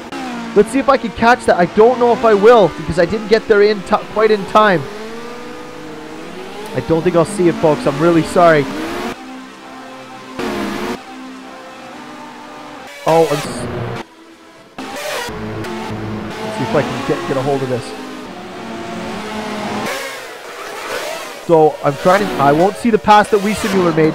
But we can see Gazella's very bold move on Wiesemuller. Very tough place to pass without going off the track. But now Ranieri does remain in the second position, followed by Wiesemuller and followed by Monroe. We're only on the 7th lap here of 31, with the pit window opening very shortly on lap 11. So strategy will come into play here. We're just waiting to see where people will be lined up as that time comes. As we've got a lot of battles happening out there. Davis is just running a nice clean race out front without too much challenge. Butcher is in 6th. DeVries is 7th, followed by Gazella, followed by Hardwick, who again, this is the battle just is raging on here as Hardwick is under fire from Tobias Olsen. Hardwick super defensive down into turn 1. Olsen outside to inside. Can he cross over? Not going to do it. McNaughton in the background tries on the outside of Olsen. They're into Druids. Hard place to make that work. McNaughton won't be able to cross over because Mataszewski's now parked his car there. Hardwick just having a really hard fought race here as he drops the wheel. Will he get challenged here? I don't think so, no. He was able to get away from that mistake as he runs a little wide with a different exit on that corner. Mataszewski trying to squeeze. These guys are really battling in close quarters. Fairly heavy cars at the moment with the race fuel needed to finish here. So as these guys battle on, this is just it's hard to catch what's actually happening because there's so much crossing over at the moment that the positions go up and down so quickly that it's not it doesn't feel like a complete move because there's so much back and forth. But David Yunt is trying to pass Doway Tapper side by side. Tapper holds the inside as just ahead. Gazella's holding on there. David Yunt 13th, just ahead. This battle, this is pretty much the battle for 9th position as Hardwick leads this group.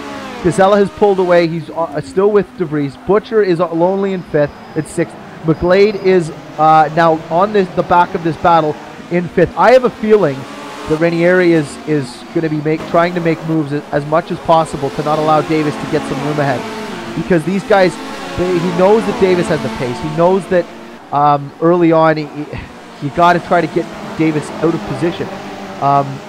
Ranieri is doing a good job, especially with the challenges he's had from behind with Wiesemuller and Monroe that close. So with a 0.4 of a second lead, Davis is running a 1:30.543 that last lap by, which is a very, very quick lap with fuel, especially with the cars right on your bumper. But Ranieri will need to think about how he can upset the balance for Davis, so to say. Maybe, I don't know. I really don't know what he can do to slow Davis up, but right at the moment, he is matching pace with Davis and then some. He's right there in a position. It's just Davis has to make a small error, I believe, for him to capitalize on. So Ranieri, Wiesemuller, and John Monroe and McGlade are all in tow of Davis, but DeVries, Gazella still battling, and this battle has quieted just a touch as Hardwick, Olsen, and McNaughton are all very close still. Mataszewski and Yunt are battling still. Pedro Amaral has now joined this as well. Doway Tapper, Mike Bell. Doway Tapper has lost some position. So Mike Bell is running in the 16th spot, followed by David Carter, followed by Richards, Alexander Vandervoort, Steve Travers in 20th, Rob Mason in 21st. 22nd is Matteo Urban. Gardner, after having a great qualifying, is 23rd. Marcello Tocco 24th, Ockercliffe 25th, Tomasz Demelin 26th, Lukasz Demelin 27th, Sovic 28th, Kosabek in 29th, Tim Weller 30th, 31st, Wheeler, Anderson 32nd, and we have all the cars still running here at the 10th lap of this race. So that's fantastic. But Davis still leads. He did a 1:30.3 that last lap, which means all guys behind him ran a very similar lap. The gap is now down to 0.2 of a second between the leaders here. You know, if you really feel it, if you watch from the back of Davis's car, you can see where he's putting it. And he hasn't turned many wheels wrong here so far. But Ranieri has definitely stepped his game up here for the second race. They do have the option for pitting very soon. The only issue with what's called the undercut, which means pitting prior to the people you are racing with, is that their pace hasn't slowed enough to make it worthwhile if Ranieri was to attempt. The only thing you can think of is he gets in the back of Davis, giving him a little hello, how you doing, I'm here, as he's nudging him a little bit. That's a little bit of intimidation factor, but Davis is not one to give in to that kind of stuff as he crosses over. Ranieri is crossed over. He's trying to get down the inside. Davis defensive. Ranieri is now under challenge from Monroe as Monroe now goes by Wiesemuller. He's not going to carry the momentum. This is exactly what McGlade will want, is these guys to be battling hard, and you can be damn sure that Ranieri and Davis will be at it hard here as Davis goes defensive. They're on the 11th lap, and Davis, now this is going to slow pace down. This is the big thing. As Davis crosses over, little contact there. Ranieri on the outside. Wiesemuller right up the back of him. Ranieri looks down the inside. He's got overlap. Ranieri side by side. Tough place for racing here. Ranieri runs a little wide, and he's got it. He's through. He's down the inside to defend. Davis trying to counter. Wiesemuller gets into the back of his teammate. That is now going to cost Davis some time. Wiesemuller is through. Monroe is going to be through. Davis down the inside of Wiesemuller. Side-by-side contact. Monroe around the outside. This is great stuff. I can't pull this replay back because there is more to come here, folks. This is going to be McGlade watching this battle as this is Davis down the inside of John Monroe. They're side-by-side. McGlade for Smile Racing is just loving this. He's just waiting for it. He's hoping that something's going to happen. Davis squeezing up the backside of Wiesemuller here. Wiesemuller is now up to second. Davis has fallen back to third when he was leading the start of the last lap. This is Ranieri leading, and this is going to be Davis going to be a little bit upset because Wiesemuller definitely gave a hard challenge. However, this is racing, folks. This is not about, you know, at the end of the day, let's not do some team orders here. Just get it. Go get it, boys. Ranieri leads. That lap they did a 1:32.3 as opposed to, they were 2 seconds slower that lap because of the battling. So Ranieri needs to make a decision as Wiesemuller and Davis are so close. And now John Monroe trying to take advantage of Wiesemuller, dropping a wheel side by side. Monroe has the position. This is lap 12 now, side by side again as Wiesemuller holds on. He drops a wheel. Monroe holds the outside. Wiesemuller and Monroe are side by side again. That's 3 corners in a row. McGlade is going to be looking to take advantage as he's now trying to squeeze up the middle. Not going to do it. Monroe, contact between him and Wiesemuller. Monroe is now through up to 3rd position. And now Wiesemuller has fallen back here. This is going to be, Wiesemuller will not be too pleased because he's lost a position here. But I mean, this is great battling. I got to say, I like everything I've seen here between these guys. But now McGlade is looking to take advantage, piling it on to Wiesemuller, who has been on a steady slide down. McGlade gets pinched. They're side by side. Monroe's going to get some racing room now. McGlade pinches slightly there. Oh, and he's held to the outside and he spins. McGlade is going to get dropped back to the 6th position. I don't think there was contact. I just think he had no racing room there. So let's go. Okay, so let's get on board.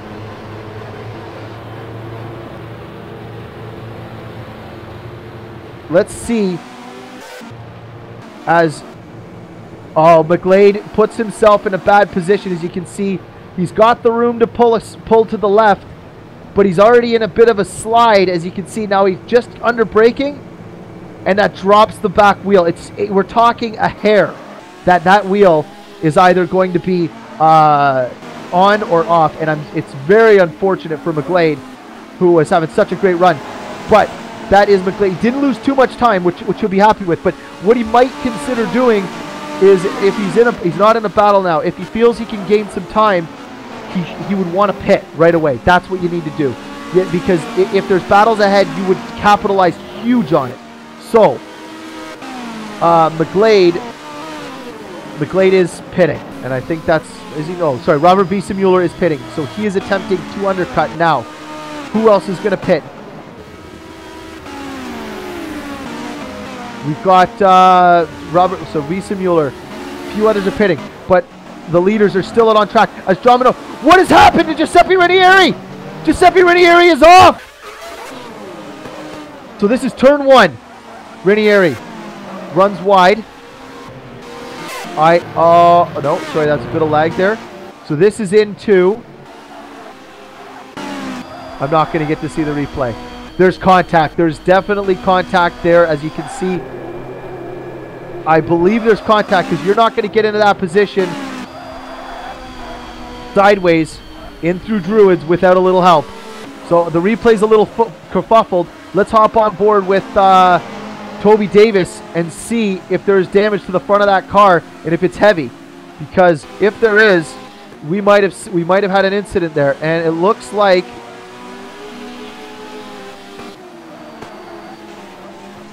I don't know. It's hard to say. Very hard to say. It looks like that nose might be down a little bit, but it's very difficult to say. Nonetheless, that will be figured out later on. Chris Butcher is in 3rd, followed by McGlade, as Butcher now enters the pits. Very quickly into the pits. Davis, so everyone is into the pits. Davis, Butcher, McGlade, everyone is going for an early pit stop. There's still 6 laps in this pit window. All right, so the guy we need to hop on board with is Robert Wiesemuller. Where is Wiesemuller going to come out? He's been held up by a bit of traffic. Where is he going to slot in? Davis is out. McGlade is out. They're coming out out the first corner here. Wiesemuller is not going to take. Where's the? I gotta wait till this timing sorts itself out. Oh, and Butcher has made a mistake in the pits. He's at 25.3 seconds. Where is Davis? Davis is behind Wiesemuller. So the undercut has worked.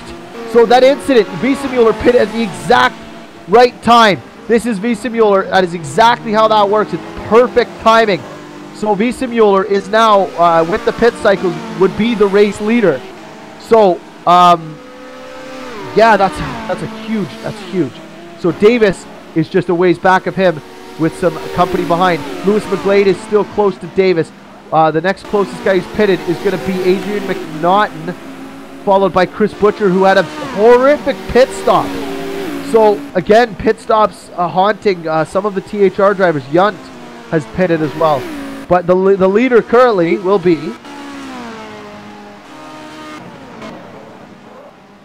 John Monroe. John Monroe leading over Giuseppe Ranieri, who is 6.5 seconds back, who we're unsure, but it did look like there might have been contact between Ranieri and Davis. So his teammate Gazella is close to him, but now the rest of the pit stops are going to cycle. So this is where, but you can see the difference now. John Monroe's running a 131.0, but he's got clean air. The question is does he go now and hope that he's ahead, or does he wait and hope that there's battles behind him that will allow him to get a bigger gap? Because at the moment, Wiesemuller has some clean air, but he will have some cars ahead of him very shortly, I believe. So Gazella, Olsen, and Monroe are yet to pit. Matizewski yet to pit. Richards yet to pit. Tapper, Carter, and Wiesemuller would be your leader post-pit stops as of now with pit cycles. So Wiesemuller, and he has a 5-second lead over Toby Davis, who was the race leader, the second position going in. John Monroe was the leader when Davis pitted. The question is what will John Monroe's pit time be, lap time be? So Monroe finishes and does a 131.0 again. Is it going to be good enough? Is he going to be able to get some time ahead of these guys? McGlade is close to Davis. Mason has not pitted. DeVries has pitted. Gardner, I don't believe is pitted. Toko has not pitted. So now, oh, John Monroe is into the pits. John Monroe is in the pits. Let's get on board with him and see where Robert Wiesemuller is going to come through. Giuseppe Ranieri, he's made a mistake. John Monroe has messed up his pit stop. John Monroe, oh, sorry, I apologize. A little bit of panic there. John Monroe is going to be, where's John Monroe? Where's John Monroe? John Monroe is out, and he is behind Robert Wiesemuller. So Robert Wiesemuller has taken this lead via strategy pit stops. John Monroe is now, we'll find out at the next sector. Richards, Olsen, Gazella all into the pits. Dawei Tapper has not pitted. Carter's not pitted, nor is Matazewski. So John Monroe is ahead of Davis, ahead of McGlade, but behind Wiesemuller, who was the first to pit. So this is showing that undercut, how valuable it can be. However, it looks like on the radar there might be some clouds rolling in. And I know I've been saying this, but we still have 14 laps to finish this race. We have 14 laps. There is still a chance that something might happen. John Monroe will be pleased. Not be pleased. As in behind, you see Davis trying to get by Steve Travers. He's through on Travers. Now he's got to set his sights on John Monroe, who is ahead of him. So, since the pit cycles, McGlade is gained. So once the pit cycles are all done, it'll be Wiesemuller, Monroe, Davis, McGlade, Ranieri, DeVries. Butcher has messed up his pit stop big time. Made a big error. But Sven DeVries is in 10th position, which would actually be a net of 1, 2, 3, 4, that'd be 6th position currently. So Ranieri's net 5th position. The rest of the pits are happening now. This is where we're going to see everything cycle out. Matazewski is choosing to lead a little further here. Dawei Tapper is pitted. David Carter is yet to pit, and he is just ahead of John Monroe. Yeah, David Carter has not pitted. Okay, so now John Monroe is closing up into him. And now, if anyone was curious, the 6-second pit stops would be a stop and go, I believe. Any of the short ones would be a stop and go or speeding in pit lane. But as we get things cycled out, we are now beyond the halfway mark with the 18th lap. We have 13 to go. John Monroe is in a net second. Stefan Kosebek is now pitted. Matazewski is leading currently with Wiesemuller, who is your net leader after pits have all cycled. Who really, I mean, I wouldn't so much say gambled, but he just took a chance with the early pit stop, because he could have got some track position if there was an incident ahead of him. It's a 6 to 1, half a dozen the other. You take your chance going in, hoping you don't get traffic, but you also, if you pit and there is an incident and you don't get ahead of them on track, you could possibly, I mean, in theory, you're going to get ahead of them regardless because you pitted. Now, as Wiesemuller takes the lead after the pit circulation.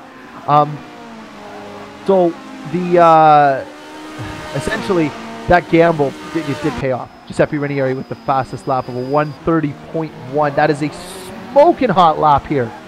As he runs now currently in 5th position, 9.8 seconds back of Robert Wiesemuller, a little ways back of McGlade. He's 3.2 back of him. And he's pulled away from Sven DeVries. So this is now where people cycle. I don't believe Reese Gardner has pitted. I may be mistaken though. But he is currently 8th with Adrian McNaught in 9th. Hardwick and Chris Butcher are in 10th and 11th. Yunt 12th. Richards, Mike Bell. So I'm going to break back here because there is some battling going on between a couple guys right a little further back here. As you look back on the back of Pedro Amaral, as Dawei Tapper is menacing him. Pedro Amaral, who is looking to keep him behind him, as Dawei Tapper does a squeeze there, but he's going to lose some momentum exiting because you're trying so hard to put the car to the inside. You lose all your momentum, and that's an uphill climb, and these cars do not have a lot of horsepower. These cars are very light, but they're not made of the ponies. As down the inside is Dawei Tapper on Amaral. Tapper trying to get by Amaral here. The 19th lap. This is for 15th place. Tapper is in the slipstream. Amaral doing everything he can to defend. Tapper had a great run in the first race. Little tough going here in the second, running him back there in 16th. We'll feel that his pace should put him a little further up, but he's going to have to earn it here with Pedro Amaral doing a great job holding his position. So, he's got a great run. Dowey Tapper's got a great run. Looks down the inside of the Yokohama Bridge. Down to the final corner. Dowey Tapper squeezed down by Amaral. Not going to quite do it.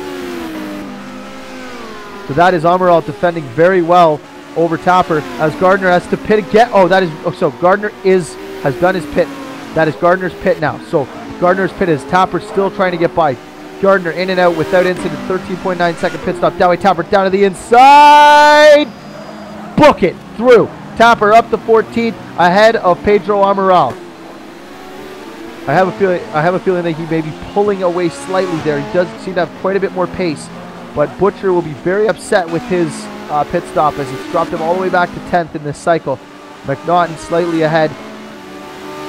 Hardwick, Butcher, Hardwick to the inside, defending hard. We've already seen a bit of this early on. Butcher going to try to cross over as Hardwick squeezes up the racetrack, and it looks like Butcher's got a bit of overlap. He's looking down the inside. Hardwick still going deep. Contact side by side. Hardwick holds the outside. Butcher to the inside. These guys will definitely not give each other an inch of room as they're still side by side as they're headed into this left-hander. Hardwick's got the inside, but now Butcher's going to have to try a crossover move, but Hardwick's going to have to park it right on the apex. But now David Young has closed up big time on these two. Lewis McGlade has been passed by Toby Davis now. Excuse me, I apologize. That was just a timing thing there. McGlade is still fourth. Davis still in the fourth position, or third position. So still side by side, but down the inside, Chris Butcher into turn one. He is through, but it looks like he's trying to go through. Book it. Butcher through. Hardwick trying to fight back early, but it doesn't look like he's going to be able to challenge right off the bat as Butcher runs up the racetrack there, exiting Druids. They're headed into Graham Hill Bend as Hardwick goes deep into Graham Hill. Right on the back of him. Young's going to have to try to take advantage of this as these two are battling. They're not giving an inch of room. Hardwick going to try to get it back by. Down the inside. Not going to make that work. Way too deep. Butcher's going to cross over very easily. I think he's going to have the run. Actually, he held it. He held it very nicely. What a move by Oscar Hardwick to the inside. But now this is just a tough battle between these two.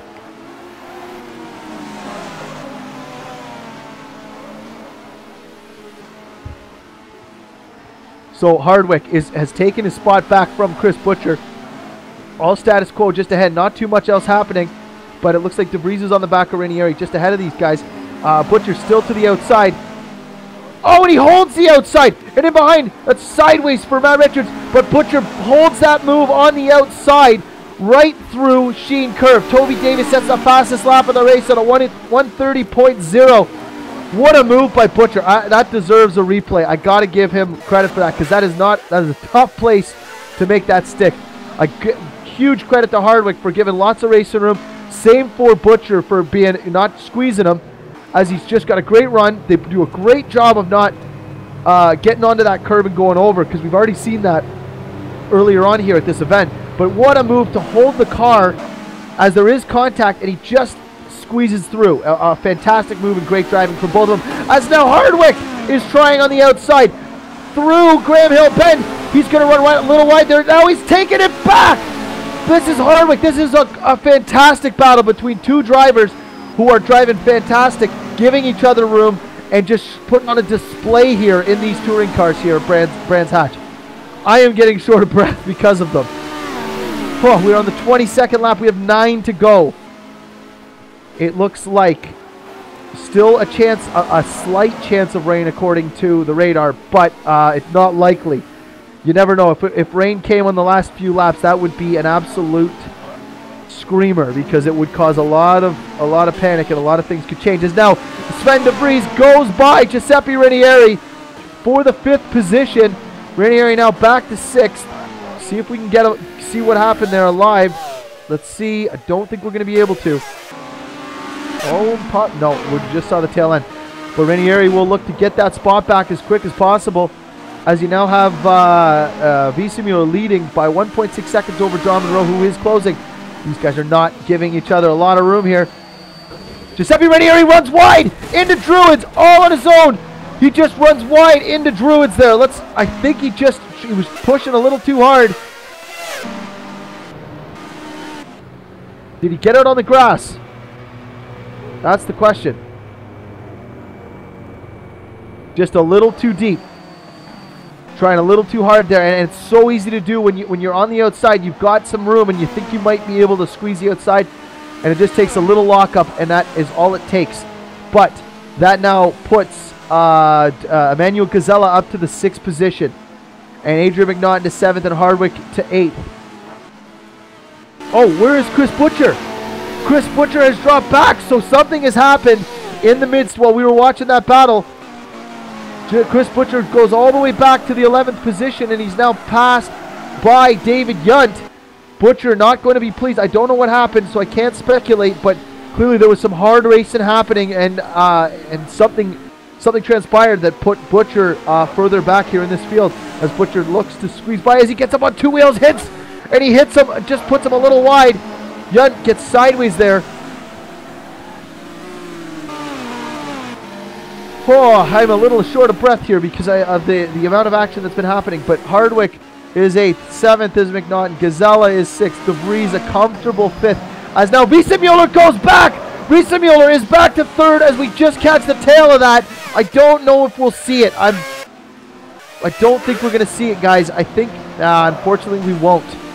Wiesemuller, mistake or whatnot, causes him to drop back to 3rd position, as it is now Davis up to 2nd, and John Monroe leads this race. John Monroe, who is sitting 3rd in the championship, messed up his qualifying in the first race. He started dead last in the first race and finished 7th. He is now leading this race here at the 24th lap. Fantastic stuff from John Monroe. But in behind is Davis, who is not quite closing. Giuseppe Ranieri is into the pits again. So I'm guessing... I don't think it's raining. Could it be raining? No, I don't think so. It's looking a little dark, still overcast. But Giuseppe Ranieri just not having the event that he was hoping for. Wiesemuller, obviously just something unfortunate has happened, has dropped him back to 3rd place. McGlade is in 4th, DeVries 5th, Gazella 6th. Everyone else is fairly status quo. Hardwick is passed by Matt Richards there very easily. I don't know what happened there.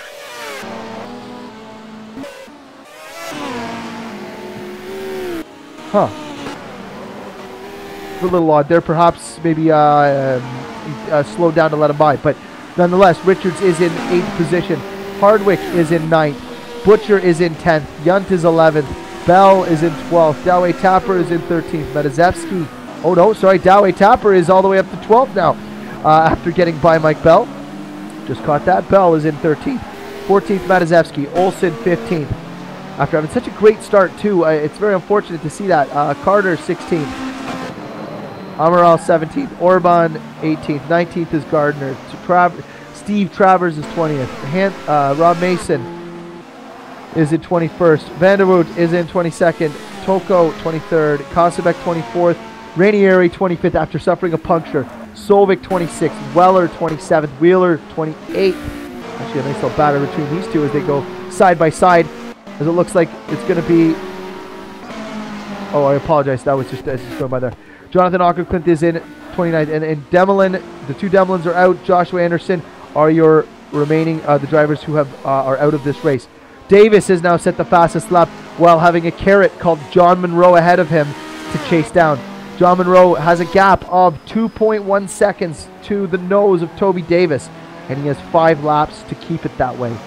Davis will be pushing hard to get some of this back. So Robert Wiesemuller, a little frustrating for him, sitting in 3rd position after doing everything right. The pit stop, leading the race, and just something unfortunate comes up and puts him back to 3rd after looking so promising to take a race win.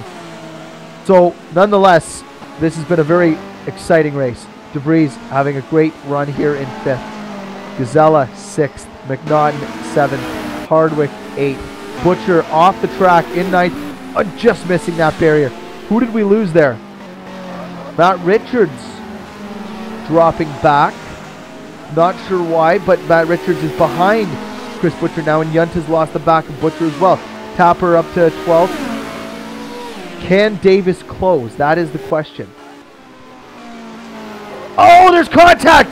That's Matt Richards into the back of Chris Butcher in a very, very risky spot because that is so fast. Let's look on the back of Chris Butcher as he's right in the slipstream. He looks up the inside into the braking zone and he just gets into the back of him. And it sends him wide. Butcher gets into the wall. And he's safe. Yunt goes off to avoid. And Butcher's going to hold on to that. But Matt Richards getting that spot by getting into the back of Chris Butcher. So that'll definitely have to be looked at. So it looks like Davis is not closing on the back of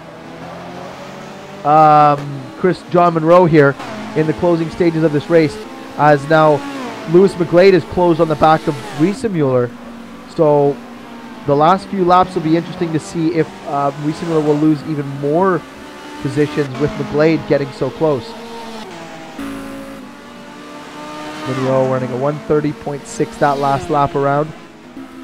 And Davis probably running fairly similar, I would assume, because the gap not closing.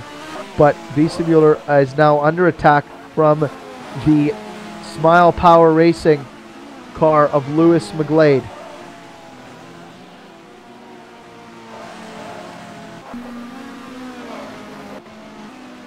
Yeah, let's see on the front. When you have something to chase, folks, it is all the better, especially in the closing stages of a race, especially when the tires start to go off a little bit. You know, when driving on your own, it's very easy to get unfocused. But when you're driving with someone in front of you, as Lewis McGlade is at the moment, this puts a whole new level of concentration. You dig in, you grip the wheel a little bit tighter. You're a little smoother. You're making the decisions come easier. Time slows down a little bit, and it makes it easier to nail your marks. Says, look at that. Riesemuller drops the wheel. McGlade is now all over the back of Riesemuller on the 28th lap. There's 3 to go, but McGlade runs a little wide, keeps his momentum, coming through Graham Hill Bend, now up Cooper Straight here into Surtees. Will McGlade be able to get another podium position, another podium finish here out of this round at Brands Hatch? Got 3 laps to figure it out. McGlade has showed great promise and great skill this season so far, having some excellent finishes in the previous rounds. John Munro now with a bit of traffic ahead of him and also behind him, so Davis will have to deal with some as well. It's never easy as Ockerton, because he looks a little sideways. He's going to have to make some room as these guys come through.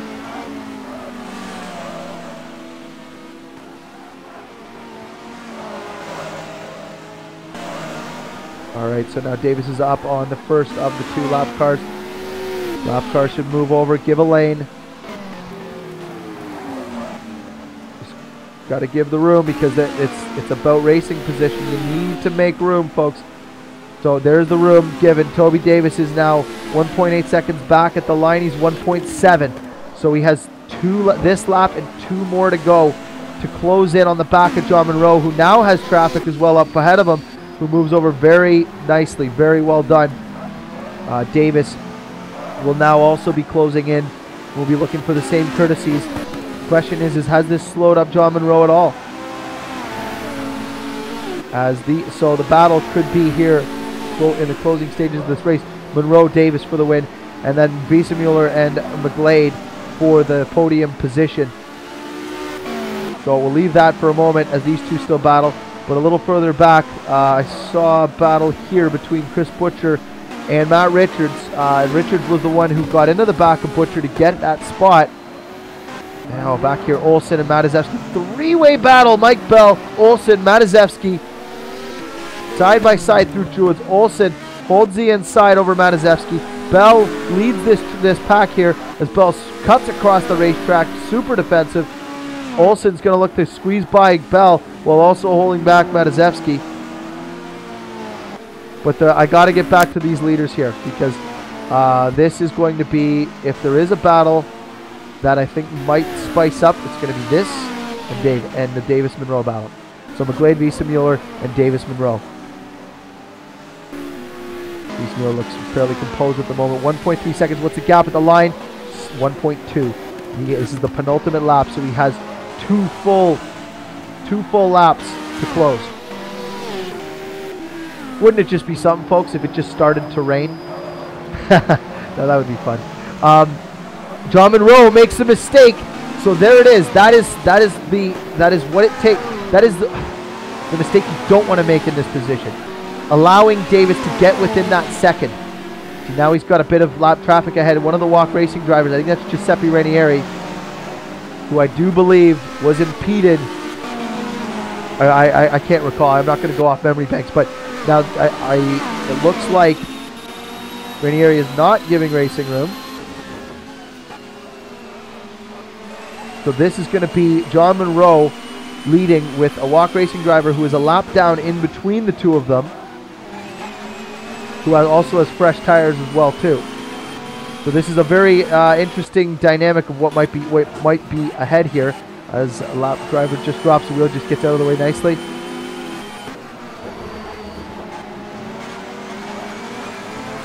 As Davis gets into the back of Ranieri and sends him around. I gotta say, Ranieri is a lap down and he does need to make racing room as they come by, but that is gonna take a whole lap away from Davis. I'm gonna do a replay of that because Ranieri was not making room for the leaders to come through, and that it is required. That is, if you're a lap down, it's what you do. You have to make the room coming. So if you're on the racing line, racing like you're in that race, and you are a lap down, and there is contact, I know it's unfortunate what's happened here, but that is, you cannot be impeding of the race leaders here. So anyways, that is going to be Davis putting around Giuseppe Ranieri as they finished the final lap, the penultimate lap of this race. But John Monroe has this lead now of 0.7 of a second. 0.7. I don't think McGlade's going to be able to get close enough to challenge DeVries, or Wiesemuller. Davis, I don't think will get close enough either. So I think that is going to be where people line up, unless there's going to be an error on any driver's part. Davis will be looking to push as hard as he can. He's already seen Monroe make one slight error that last lap. Oh, he comes through. We've got into Sterling Bend for the last time. Davis not going to be able to get close enough to John Monroe, who's coming through the final corner here. Clark Curve for the last time at Brands Hatch here. This is going to take a race win at Brands Hatch in the Virtual Super Tours. It's a THR 1-2. John Monroe first, Toby Davis second, followed by Robert Wiesemuller in third, and then Louis McGlade in fourth. Fifth place, Sven DeVries. Emmanuel Gazella in sixth. Seventh is going to be Adrian McNaughton, coming across a nice finish after a tough event here. Eighth place is going to be, looks like Oscar Hardwick crossing the line, followed by Chris Butcher in ninth. 10th is David Yunt. Matt Richards in 11th. 12th, David Dowie Tapper. Oh, look at the train right to the line. They're going to cross the line at within thousandths of a second, and that's what it was. So that was Mike Bell, Olsen, Mataszewski, Carter, Gardner, Amaral.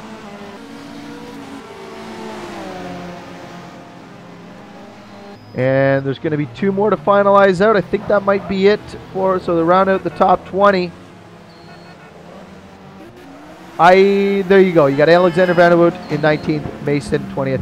I'm going to leave the standings up there for a moment, folks. I'm going to go catch a break. We'll get ready for interviews, so don't go anywhere. We'll be right back.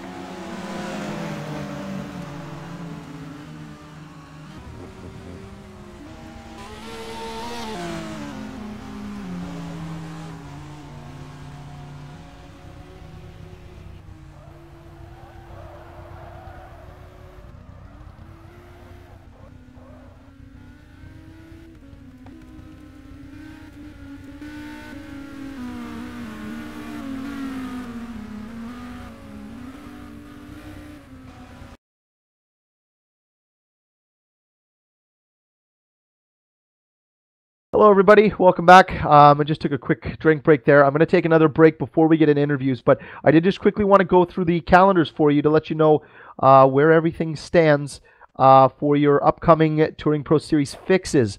So we have the next VST race will be in 2 weeks' time. You do not want to miss a moment of the VST action. Clearly, as you can see what we just went through, it is non-stop action. And it's action-packed. But in 2 weeks' time, it will be the same time. And I will miss the following round. I will be away on my honeymoon. So, unfortunately, I will not be able to call the action for that race for you guys. But the next race that I will be around for, I'm going to be joining the guys in the booth for the Virtual Carrera Cup this Saturday. So what you want to do is tune in this Saturday. Not miss a moment. Make sure you subscribe to our Facebook page to get all the notifications of when these broadcasts are taking place. We are always posting and making sure that things are up to date so that you will never miss a moment of live action. So this weekend is the Virtual Carrera Cup.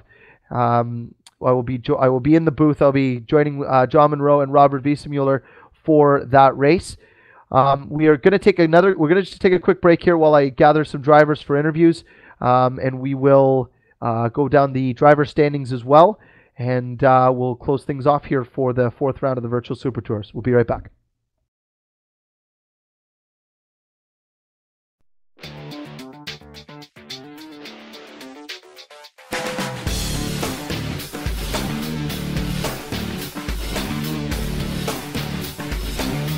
InsideSimRacing.tv, the fastest show on the internet.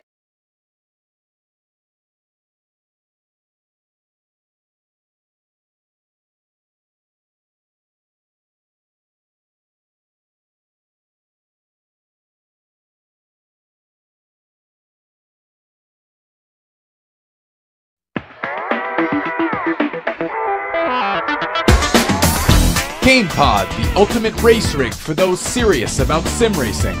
Puts you in the driver's seat with all the controls at your fingertips. Be number one on the road, in the race, in the game. GamePod, the choice of champions.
Each other behind me, so enabling me to get a sort of 4-second gap or something, which I just held on to till the end, really. So yeah. I haven't had many easier wins, to be honest. Well, now race 2 was a little different. Obviously, there was some stuff going on. I didn't catch everything, but I can speculate. What happened between you and Giuseppe Ranieri? Look, I'm not going to comment on that till I've watched it myself. Okay, Keith. Okay, all right, no, that's fine. I know that all I caught was at the tail end of Ranieri was in Druids, was off track. Now I don't know if there was contact, because I couldn't see on the replay, but that was where something happened. Now it could have been lag, it could have been something. Sure. Regarding the one where he was in Druids, that was my fault, and apologies for that. Okay, so because I caught part of it. It was very difficult to tell, and I mean, thank you for clearing that up. Now, obviously, the incident at the end of the race. I know I'm being controversial here, but it's a difficult spot because he isn't racing for position. It is the penultimate lap, and he has the pace to stay there. However, in my opinion, he needs to move over. He was not in line to race there, but you did get into him, and I'll be honest, if it was me driving, I would have been in the same position with frustration because you're closing. Any thoughts? And I have to say, Keith, until I watch it, mate, I'm gonna have to say, I can't. No, you're gonna say no comment. Yeah, unfortunately. Okay, well now you've done fantastic this season with the championship all around. Robert and John have kept fairly close, but Robert especially. How are you feeling? At this stage in this series of your championship, your chances to win. Yeah, I mean, I've not been in a series as of yet where I've been, the pace setter actually. Yes.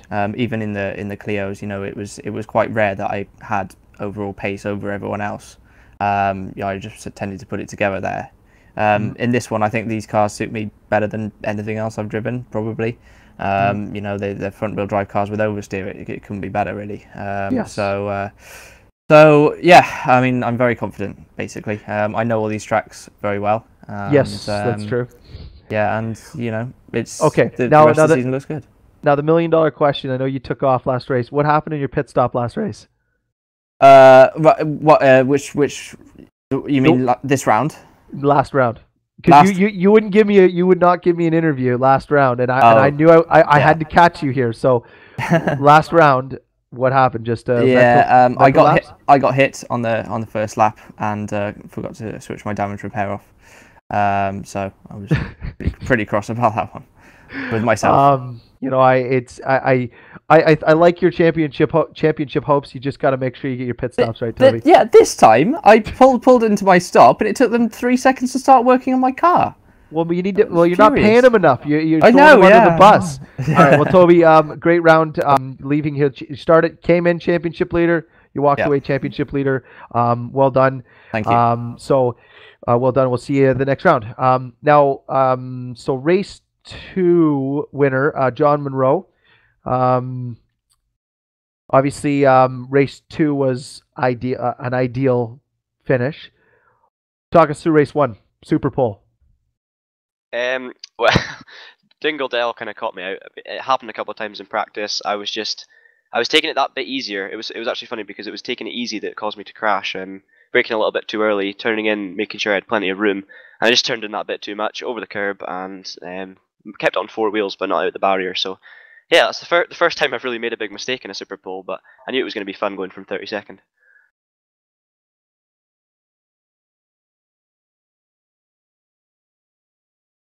Sorry about that. Just give me 1 second. I'm just going to sort some feedback I got going on here. There we go. Obviously you had a fantastic run back. I mean, any specific battles to know? Like, to go from 31st to 7th is not an easy feat in a sprint race, especially, when at a track like this, it's very difficult to pass at. What was your mindset coming through? Obviously frustration, but just talk us through, like, coming through the field. What were you thinking?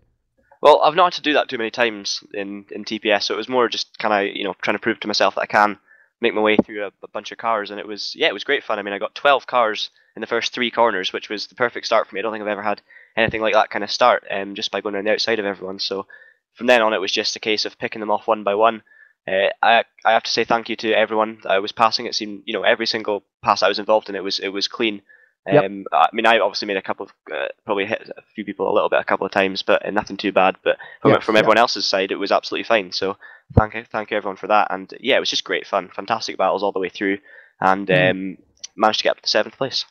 So now race 2, obviously you showed the pace that you had, and it was good pace in race 1. But race 2 with the strategy and all that, Rob just nailed it. Talk us through race 2. What was going on for you? Well, I mean, I had it under control in my head for the whole way in terms of the actual pit stop strategy. I was sitting in fourth, obviously, behind the 3 guys in front, and just taking it nice and easy, saving my tyres, because I'm not usually very good at that. So, it was with a mindset of going maybe a lap or 2 extra into the stint and trying not to lose too much time, which would mean I'd have fresher tyres for the second stint. And saw Rob pull off, and then, of course, next lap, Toby and Giuseppe had their incident, and that kind of held me up a little bit, but obviously helped me out because I got past them. And then it was just a case of stretching it as far as I could without losing too much time to Rob. Came in and out about 2 seconds back, so I knew that I'd have maybe 3 or 4 laps fresher tyres, and I just started reeling him in, to be honest. Maybe about a tenth a lap, and then I think he just made a slight mistake, and that was it, really. Well, and I mean, at the end there with Toby closing, what were you, there was one error on the start of the penultimate lap into Druids, I think? One small error that allowed Davis to close. Were you ever super concerned that he was going to get to you and make a move, or were you just kind of taking it a little bit easy? I was a bit tense, but I mean, I was driving within my limits. Obviously, I wasn't going slow. I was still pushing, but I wasn't, going for broke. And it did get a bit nerve-wracking at the end because one of the back markers let me pass by putting their car where I usually brake, which is a strange line compared to everyone else, but it works for me, which kind of meant I lost it about half a second. But I mean, I was quite comfortable in the end. Obviously, it was a bit nerve-wracking, but I'm just glad I saw it through. Hey, pressure builds character. So well done. 2 good finishes and still sitting very good in the championship. So look forward to seeing you in the second half of this season. Thanks very much, Keith. So championship standings wise, I'd like to talk with Robert Wiesemuller. Two good finishes today, a second and a third. Obviously, I didn't see what happened in race 2. But race 1 was fairly quiet, I think. Talk us through race 1, though, from your standpoint. I started in 6th place, and I think I gained 2 positions right from the start. And then I was behind Giuseppe, Chris, and Toby. Yeah. And Giuseppe and Chris were battling pretty hard, and I could overtake them. It was pretty hard, to be fair, but I got through in the end, and then the gap to Toby was just too big. I could set almost the same times, but there was like 5 seconds or so. There was no chance I would catch up. Yeah. The finish in second. So now race 2 obviously was a little different. Great choice for pit and lap. Timing wise was perfect. There was lots of battling going on. Did you think you'd have the lead after the pits? I was not sure because I didn't know there was an incident between Toby and Giuseppe. So I was not sure where I would come out, but I was hopeful that I would at least jump John. Yes. So I was thinking it's always better to pit early. Well, it was really tight between that group of cars. It was 5 cars within a second. Now, when you got the lead, it looked like you were in clear sailing. What happened? I put a wheel on the grass on the entry of turn 2. Going into Druids.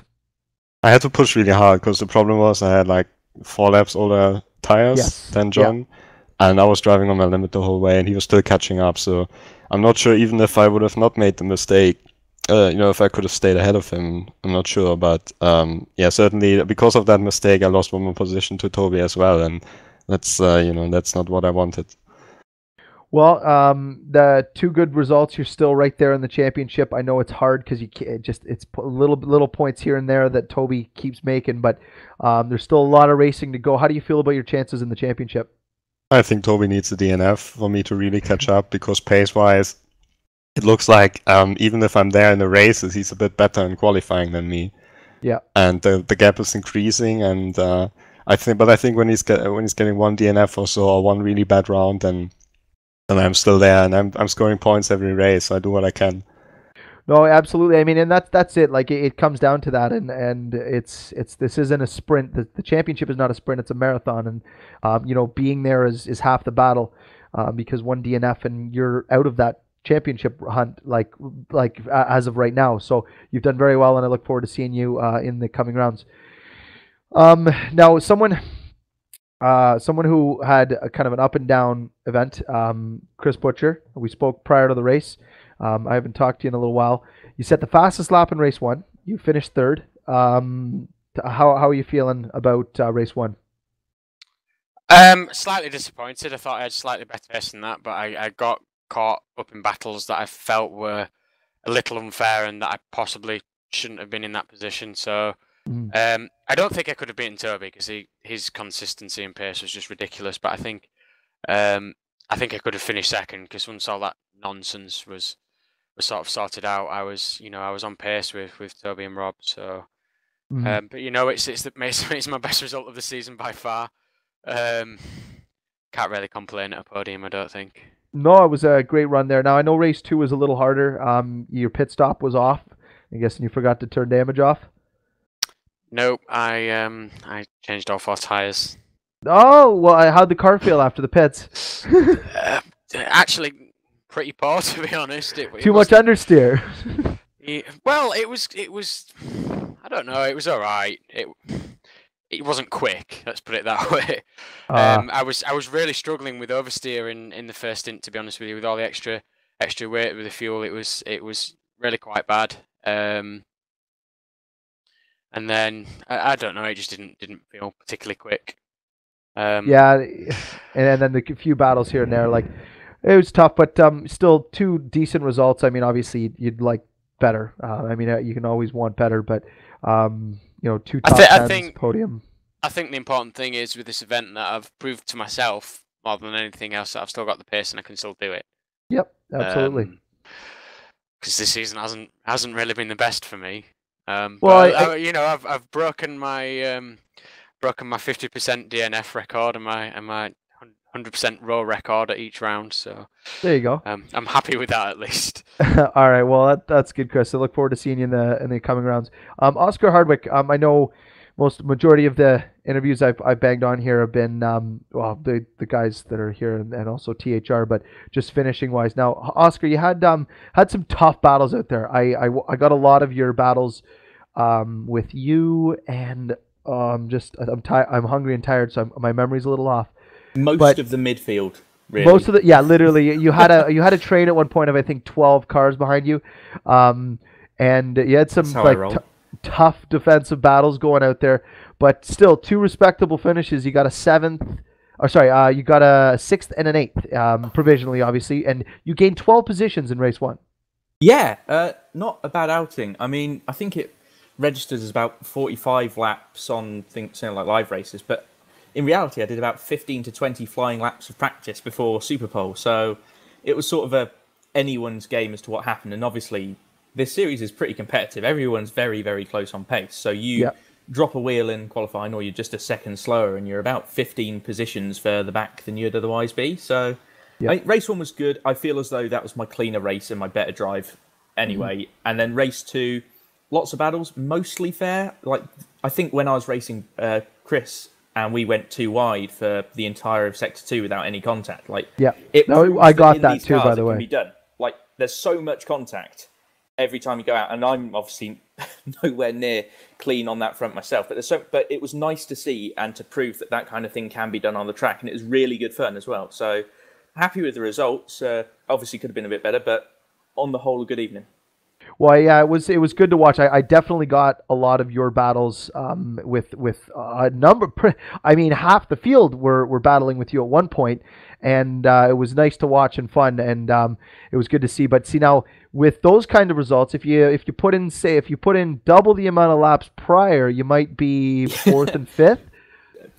Trust me when I say that I've got Mike Bell and Lewis McGlade, who sort of co-run the teams in the group that we're all a part of, telling me quite fervently, just practice, Oscar, practice. It was a bit tricky this time. I've had PC issues and came home from Christmas, but we'll see. I'll try. There's still half a season to go, so we'll see in the coming rounds. And speaking of Lewis McGlade, I see I have Lewis McGlade here for a final interview.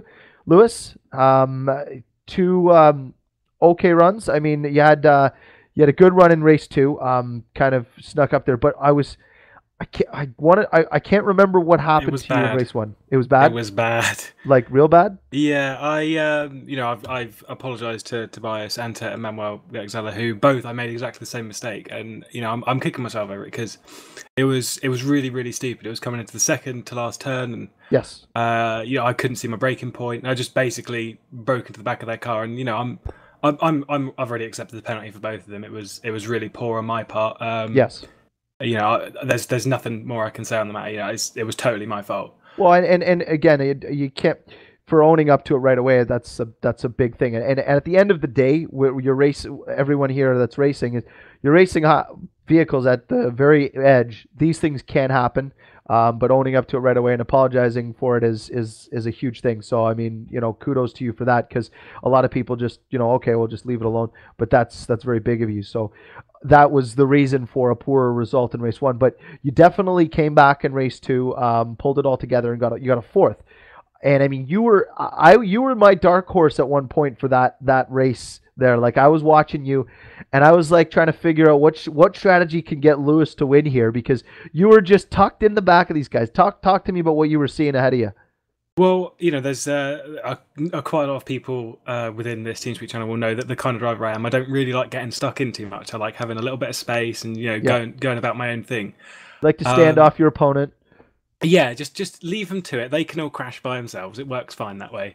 Absolutely. But there was one defining moment which I feel ruined the race for me. I say ruined. I still got 4th from it. That's still a fantastic result. But I was side by side with Rob coming down into turn 3. Yeah. And I'm going to look back on it and replay. I felt he squeezed me. Maybe he gave me enough room and I just dropped a wheel. But either way, I was on the outside and I was basically half spun and got behind Chris. Yes. We did catch that, and I pulled the camera to the very top view, and there was about a quarter of a car still to your left, and I mean, again, I can't say that's what it was, but from I wanted to see that, because at first it looked like you were squeezed, and it just looked like you might have been able to position your car to the left a little sooner, which would have given you the braking room. But you know what? It was a fraction of your tire, and I can't tell you how many times myself personally I've done or seen in races that I've been in at this track in that exact damn spot. So don't beat yourself up. I mean, it's easy to happen, but you still recovered very well. It didn't affect your race completely. You could have gone back to 15th, 20th. Yeah, I did quite a lot of practice for the event. Of course, I think I logged probably the most amount of laps that anyone had set. I had a lot of stuff in the off season, which meant I focused completely on this. My mind was all over the place, and I just wanted something to focus me, and so I did a lot of laps here. So the result in race 1 really did put me down. But the race 2 result, especially considering coming into this event, I didn't think that this track was going to be so brilliant. For me, I think it's really taught me a lot about how I got to take the next few rounds. This is not a normal position for me to be in the championship. I'm not supposed to be. Well, I don't feel like I should be up here in the top 5, and I'm amazed I'm still in the top 5 after that result, after the day, if I'm honest. But well, you know what? It's a long championship, and a lot of things change over the course, and just keep getting those results. Don't have things get in that bring you down for the second race, and the results will keep coming. You could be a shoo-in for a top 3. Just there's lots of racing to go. So well done today, Lewis, and we'll see you in the second half of this season. Yeah, thanks. So that is going to wrap up the interviews, everybody. Again, on the screen, you can see all of our social media, facebook.com/Touring Pro Series, our Twitter handle, YouTube. YouTube will be where this race will be uploaded immediately after this race, and you can watch this and any of the other races we've done in the past. Our next round for the, now mind you, I keep saying second half of this season. We're 4 races into a 9-race 4 races done, starting the second half. The next race for this is going to be at Thruxton. It's going to be on the 21st for the virtual Super Tours. I'll pull the calendar up here. I will be commentating on that one, but I will be missing the Knock Hill round because I will be in the Dominican Republic for my honeymoon. So you do not, I will not be around for that, unfortunately. So Thruxton in 2 Wednesdays from now. And then the Virtual Carrera Cup is coming live from Oran Park this weekend on Saturday. So do not miss that. And then the following round will be the 24th from Eastern Creek. And I may or may not be around for that one. But this weekend will be John Monroe, Robin Wiesemuller, and I will be joining them as a guest just to have a little fun before I head down to the Sun in the Dominican. So again, thank you everyone for tuning in. Share this with everyone if you can, and try to grow our small sim racing community up and up and up, because everyone needs a little bit of it. The doctor recommends it. So thanks again, and we will see you this Saturday.